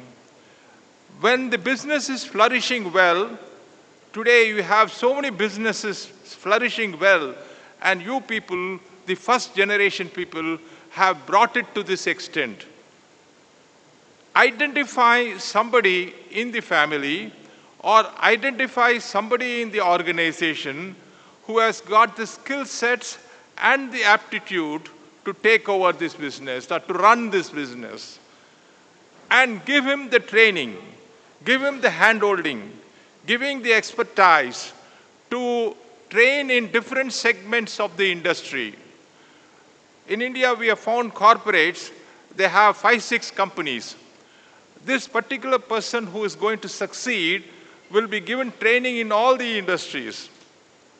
And then the legal succession will take place. All of us have to leave the country or leave this world at some point of time. There is no eternity. If that is the case, we have to train them, and the process of transfers. I could tell you with a lot of certainty, there are a number of Indians, very successful businessmen in India, who have invested in different parts of the world. And supposing something happens to them, how are these investments to be transferred to the legal heirs? The legal formalities, legal compliances, what type of steps they should take, they have all informed about it. And they take it one by one. They have a checklist and they say, yes, have I complied with this? Have I taken precaution for this? Everything they do and keep it ready so that this downslide can be avoided. So this is an important thing which you have to take care. Not only the legal aspect of it, the overseas regulations. Each country has got its own regulations. When they have invested outside India, now they have to take it back to their country or develop that business. If that is the case, what is the rules of this country? What is the rule of some other country? They have to identify, learn it, document it, and keep it for not only the documentation part of it. If you want to remit the money to different parts of the world, what is the procedure to be adopted for that? That also has to be learned. This family business in India, they run it as a 5-day course. 5-day course in the sense, 5 different experts will come and share their experience as to how to take over a family business and the next generation to take it and run it successfully for eternity. This is very important, not only for the family, not only for that industry, but for the country as a whole. As a country as a whole, because if this is going to be the slide in family business, the country is also affected.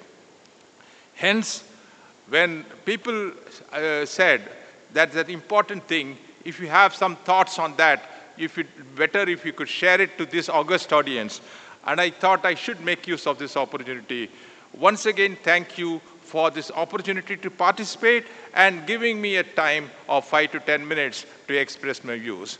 Let me conclude by saying, each one of us in our life, when we cross certain hurdles, we succeed certain obstacles in our life, we feel happy. We try to document it. Like that, if I am asked to write down the memory lane for the last so many years of my experience in different entities, different caps which I own, then in my down the memory lane, I will definitely write half a page in the down the memory lane about my experience of participating in this wonderful seminar in Oman and this particular investment sector in Oman. I am very proud, happy, and very contented person of having made this visit to Oman and sharing my thoughts on this particular topic. This is only a bird's eye view of what I wanted to tell. The topic is very large. How you have to do the succession planning without losing your control. It's a very delicate matter, very, very touchy issue also. It has to be handled with proper care. If it is done with proper care, it will end up in a fiasco. So we have to be very cautious. I just highlighted the importance of it. The details of it, we have to consider it and take it to the next step. Thank you very much, Oman. Thank you very much, organizers, for the opportunity given. Thank you again.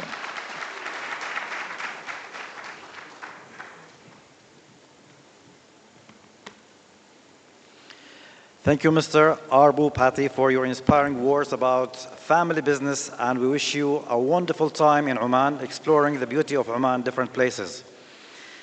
Wow, time flies.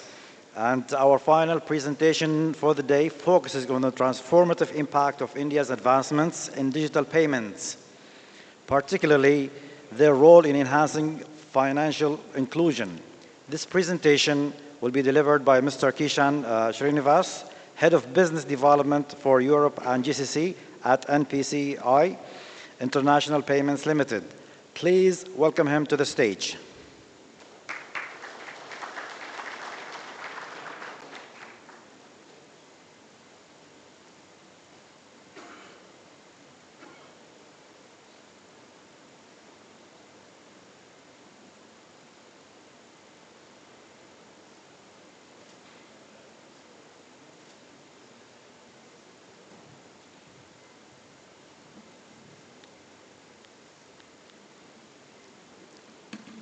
Namaste.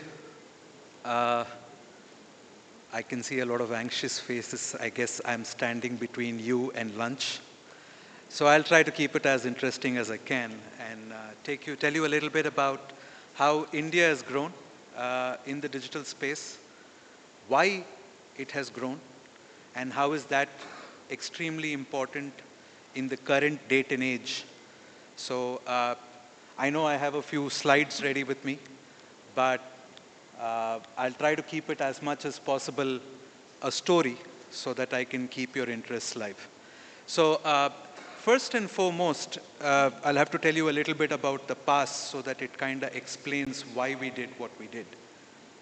Back in the day, most of the banks in India would have to invest a lot of capex to put up an ATM machine which was made outside the country, had to import it, put it up in a place, build security around it, and then another part of the bank would have to spend a significant amount of operational expenditure to put a debit card into an Indian citizen's pocket, teach them how to use an ATM, get them to go visit an ATM, withdraw cash from that ATM, and you know what? For every single transaction, a developing country like India had to pay dollar cents because it did not have a network of its own.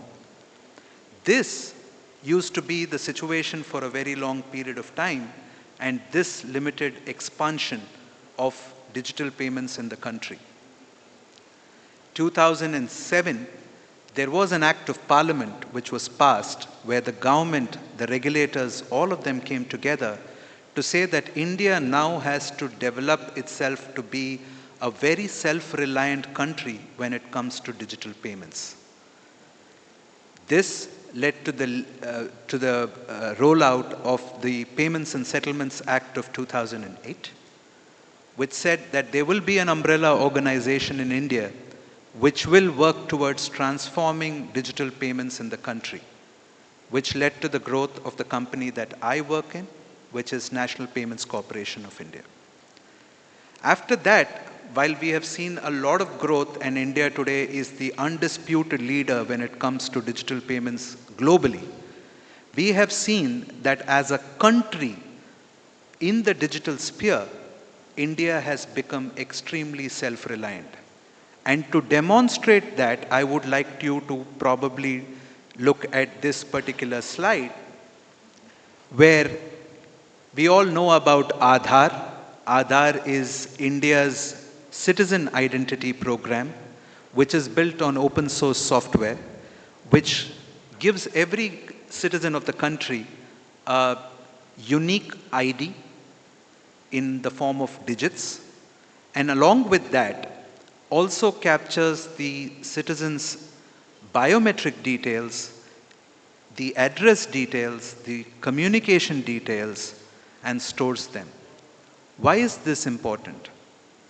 Today, I might be living in the city of Chennai and have my Aadhaar card issued there, and work takes me to, let us say, Mumbai or New Delhi, and I have to go there, open up a bank account, get myself a rental home.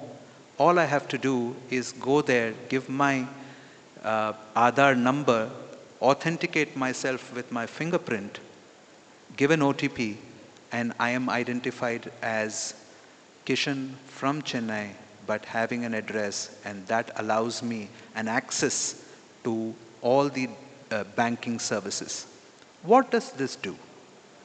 Today, Indians living across the length and breadth of the country can identify themselves and can get themselves into the mainframe financial sector. How has this helped? This has helped from getting India to be a country which was a sub 30% financially included country to an 86% financially included country. With about 1.5 billion citizens, brothers and sisters of mine, it is not easy. To do this, one of the most important aspects has been the presenceless layer, which has been contributed by Aadhaar. Next is the paperless layer. What does the paperless layer do? I have an Aadhaar card, I have a card for my taxes, I have a driver's license, I have a COVID vaccine, I have my 10th standard certificates, I have my 12th standard certificates. Some of us, like me, who did their management studies had their management certificates. The government brought about an app called DigiLocker. DigiLocker today has all my credentials saved and is able to allow me to access all of them at the time of probably identifying myself. I am today caught for, God forbid, a traffic violation, and I have to show the policeman my license. All I have to do is take my smartphone, open DigiLocker, and show them my driver's license, and they're able to validate me through a QR. This has helped the power of identity come on, instead of becoming document-based, to be onto your smartphone. This digital revolution also enables the citizens to get the power of all their identities together in one single app. The third layer is what my organization and me represent. We are the payments layer. There is always a saying that when you go out shopping, you go out shopping. You don't go out paying, right? So we have made payments incidental, with Unified Payments Interface, or UPI as the world knows it. Today, a platform which does about 17 billion financial transactions a month. The power of UPI is that all your banking relations, all your bank accounts, your credit cards are all bought into the power of an app, and by just scanning a mobile application, we are able to conduct a payment. And this is very beautifully, seamlessly integrated with the help of the presenceless layer, the identity layer of Aadhaar, which helps you open up a bank account, put in money, and then you are able to pay by getting yourself enrolled in a UPI app. The fourth and the most important aspect, given that data is the new oil, is to safeguard that data. Today, when there are 1.5 billion Indians, and in a month, if there are 17 billion just UPI transactions, just shows the quantum of data which gets generated through all these economic activities which are happening in the country.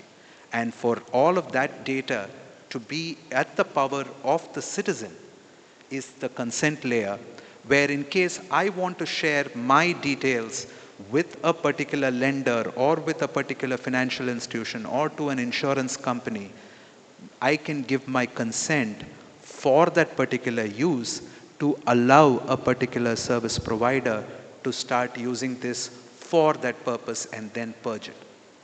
This also is augmented today with the launch of India's own digital data ID, data protection law called the DPDP.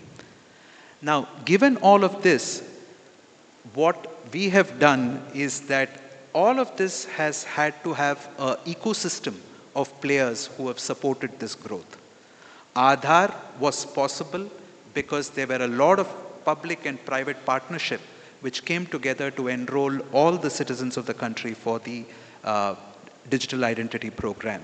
Now, once you have a digital identity program, what's very important is that significant portion of the population, and I think in a span of 3 years, we opened up about 400 million bank accounts for people who were in underserved and the deeper parts of the country. The second is the telecom industry.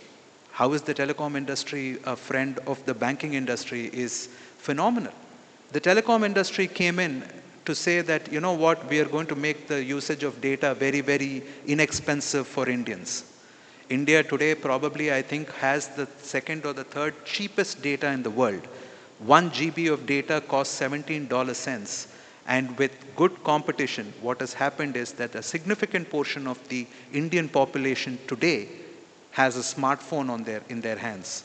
So much so that a lot of equipment manufacturers are looking at producing or manufacturing very inexpensive smartphone solutions for the Indian consumers to ensure that a $100 phone is available so that every Indian can start looking at it. While India is the largest smartphone market today, there is still a significant portion of India which still works on feature phones, and we have adopted our payment method to also support that. Third is obviously the Aadhaar. Fourth is the fact that our current government is focused on developing India to being one of the top contenders when it comes to GDP growth globally. The fact that all the friendships of India, specifically the one with Oman, I do not consider the friendship with Oman to be 77 years old. It is millennial old. There has been a lot of significant ties between the two countries for very, very long ago.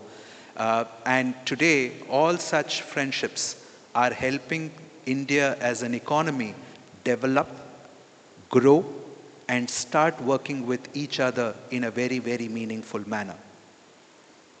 Lastly, the fact that the cloud market, instead of having infrastructure which again had to be imported or had to be built, which needed extremely high industry, has today revolutionized that technology is based on the cloud rather than on physical equipment. India plays a very important and significant role there. At NPCI, or National Payments Corporation of India, we're set up as a not-for-profit organization. We have about 65 shareholders, which include the largest banks and some of the foreign banks, some of the state-run banks, private sector banks, and fintechs. And 65 shareholders today help us, under the guidance of the Honorable Reserve Bank of India and the Indian Bankers Association, to transform digital payments in India. We go back to 2008, where we took over the National Financial Switch, which made routing of ATM transactions almost, one-third the cost of what it was, which made Indian banks invest more in this particular technology, and I actually started passing on the benefits of reduced cost to the consumers, thereby getting the consumers to come and withdraw cash from an ATM. So much so that today, cash withdrawal because of UPI is so low that some of the banks are saying, come use our ATM and don't pay us anything at all, but please come and use our ATMs because it's just there and nobody uses ATMs in India anymore. Going on, we launched our own card scheme. It's our India's indigenous card scheme. Today we are helping 2 other countries help develop similar card schemes for themselves. Today, a large part of the globe is dependent on international card schemes to come and help the payment ecosystem in the country. It's always beautiful to have your own, develop your own, and make it big. Today we have about 780 million cards in circulation, making us one of the top 5 card schemes in the world, and we are less than a decade old. That's the power of RuPay. Thank you. Then we launched, 2016, we launched Unified Payments Interface, or UPI as the world knows it, a QR-based payment method which is conducted using your smartphone. Just to give you a little bit of figures on UPI, I think I'll have to go to a different slide. But 637 banks, 75 plus apps, which include the apps like Google Pay, WhatsApp, Phone Pay, Amazon Pay, all of them come today to India to kind of offer UPI as the core offering in their applications. 459 million monthly active users, and most importantly, 626 million QRs, which means that every store in India, it could be a 2x2 store as big as this, which is selling chai for 10 rupees, or it could be the largest establishment in the country. Wherever you walk in, you will find a UPI QR staring at your face saying that please make payments by scanning a QR. Now that is the impact that we have brought about, and let me give you some numbers to corroborate what I'm talking about. $135 billion in 2018-19 when we started, to $2.4 trillion in 2024, which basically is now a significant part of the country's GDP.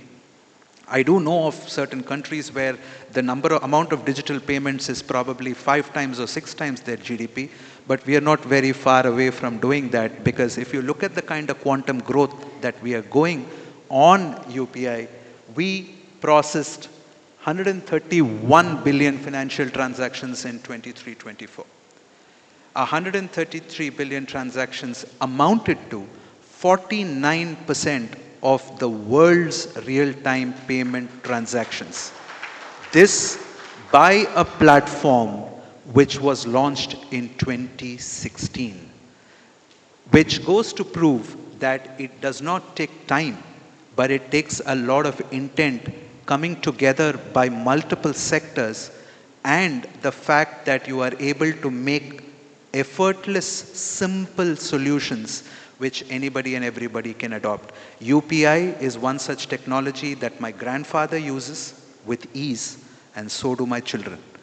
This is the length and breadth of what UPI has been able to create for the Indian citizens. So it was but logical that we had to today take UPI global, and we are happy to announce that there are 3 countries globally that we are currently working with to set up a UPI-like system in their country for their citizens, which gives us a lot of joy. And another very important use case was that Indians today are traveling overseas. There are about 45 million Indians today who are traveling, and this number is supposed to triple over the next 5 years. Why am I saying this with so much confidence? Is because India was a country 10 years ago with about 70 operational airports, which has become 145 plus in the last 10 years. We have in the last year placed probably the largest order for aircrafts in civil aviation history. All of this is to obviously cater and connect more within the country, but a significant portion of that is to also enable Indians going overseas, which is today demonstrated by the number of passports which are being issued in the country, which is probably doubling every year. Which means that there are more students who are going out to study. There are more Indians who are going outside India for a holiday. There is more cultural exchanges between countries. The globe finally is becoming one single digital village, which makes us that much more experiment with UPI, which is today live across 8 geographies, which enable Indians when they tour overseas to scan a QR and make a payment whenever they are at a merchant establishment and to transfer money between each other. The long story short here is that India Stack, which is basically citizen scale digital infrastructure across the various facets of community, of society, has today helped India become extremely self-reliant, the flexibility to grow and add more use cases. The macroeconomic impact of something like this is that if we were to span back to 2016 and 17, and this is a very important slide which I would want you to probably give me 30 seconds of focus, is that predominantly was a debit card market which had 68% market share. The credit card market has 31% market share, and this is the time when UPI was launched, and we had 1% market share. Now, if we look at 23-24, you can still see the green and blue, but not so much.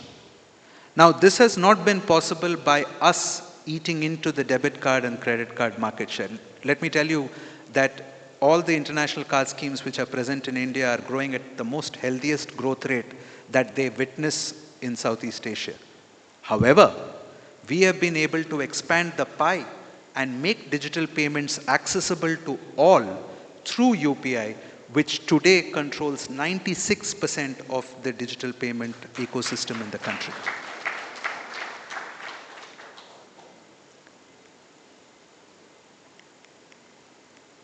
So this is largely my presentation. If there are any specific questions, if there are any specific queries, I would be more than happy to answer them. But thank you very much for this opportunity.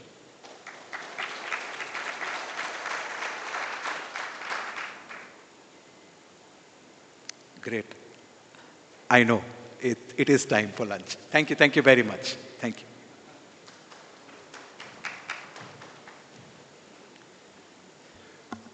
Thank you, Mr. Kishan, for your impressive presentation on the advancements of digital payments. By the way, who doesn't love instant payments? They are fast, convenient, and maybe one day they will also make queues disappear. Ladies and gentlemen, as we conclude the Omani Indian Business Forum, I would like to extend my heartfelt gratitude to our esteemed speakers, panelists, and attendees for your invaluable contributions today. Your insights and engagement have made this event a resounding success. As we look ahead, let's carry forward the spirit of partnership and innovation, working together to build a future of shared prosperity for Oman and India. It has been an honor to be your host. I am Saleh Al-Rahbi. And now, the moment you have all been waiting for, lunch, where the real networking happens, because nothing brings people together like good food. So we invite you to join us for lunch and continue networking to foster connections that will drive our mutual success together. Thank you all and have a wonderful afternoon.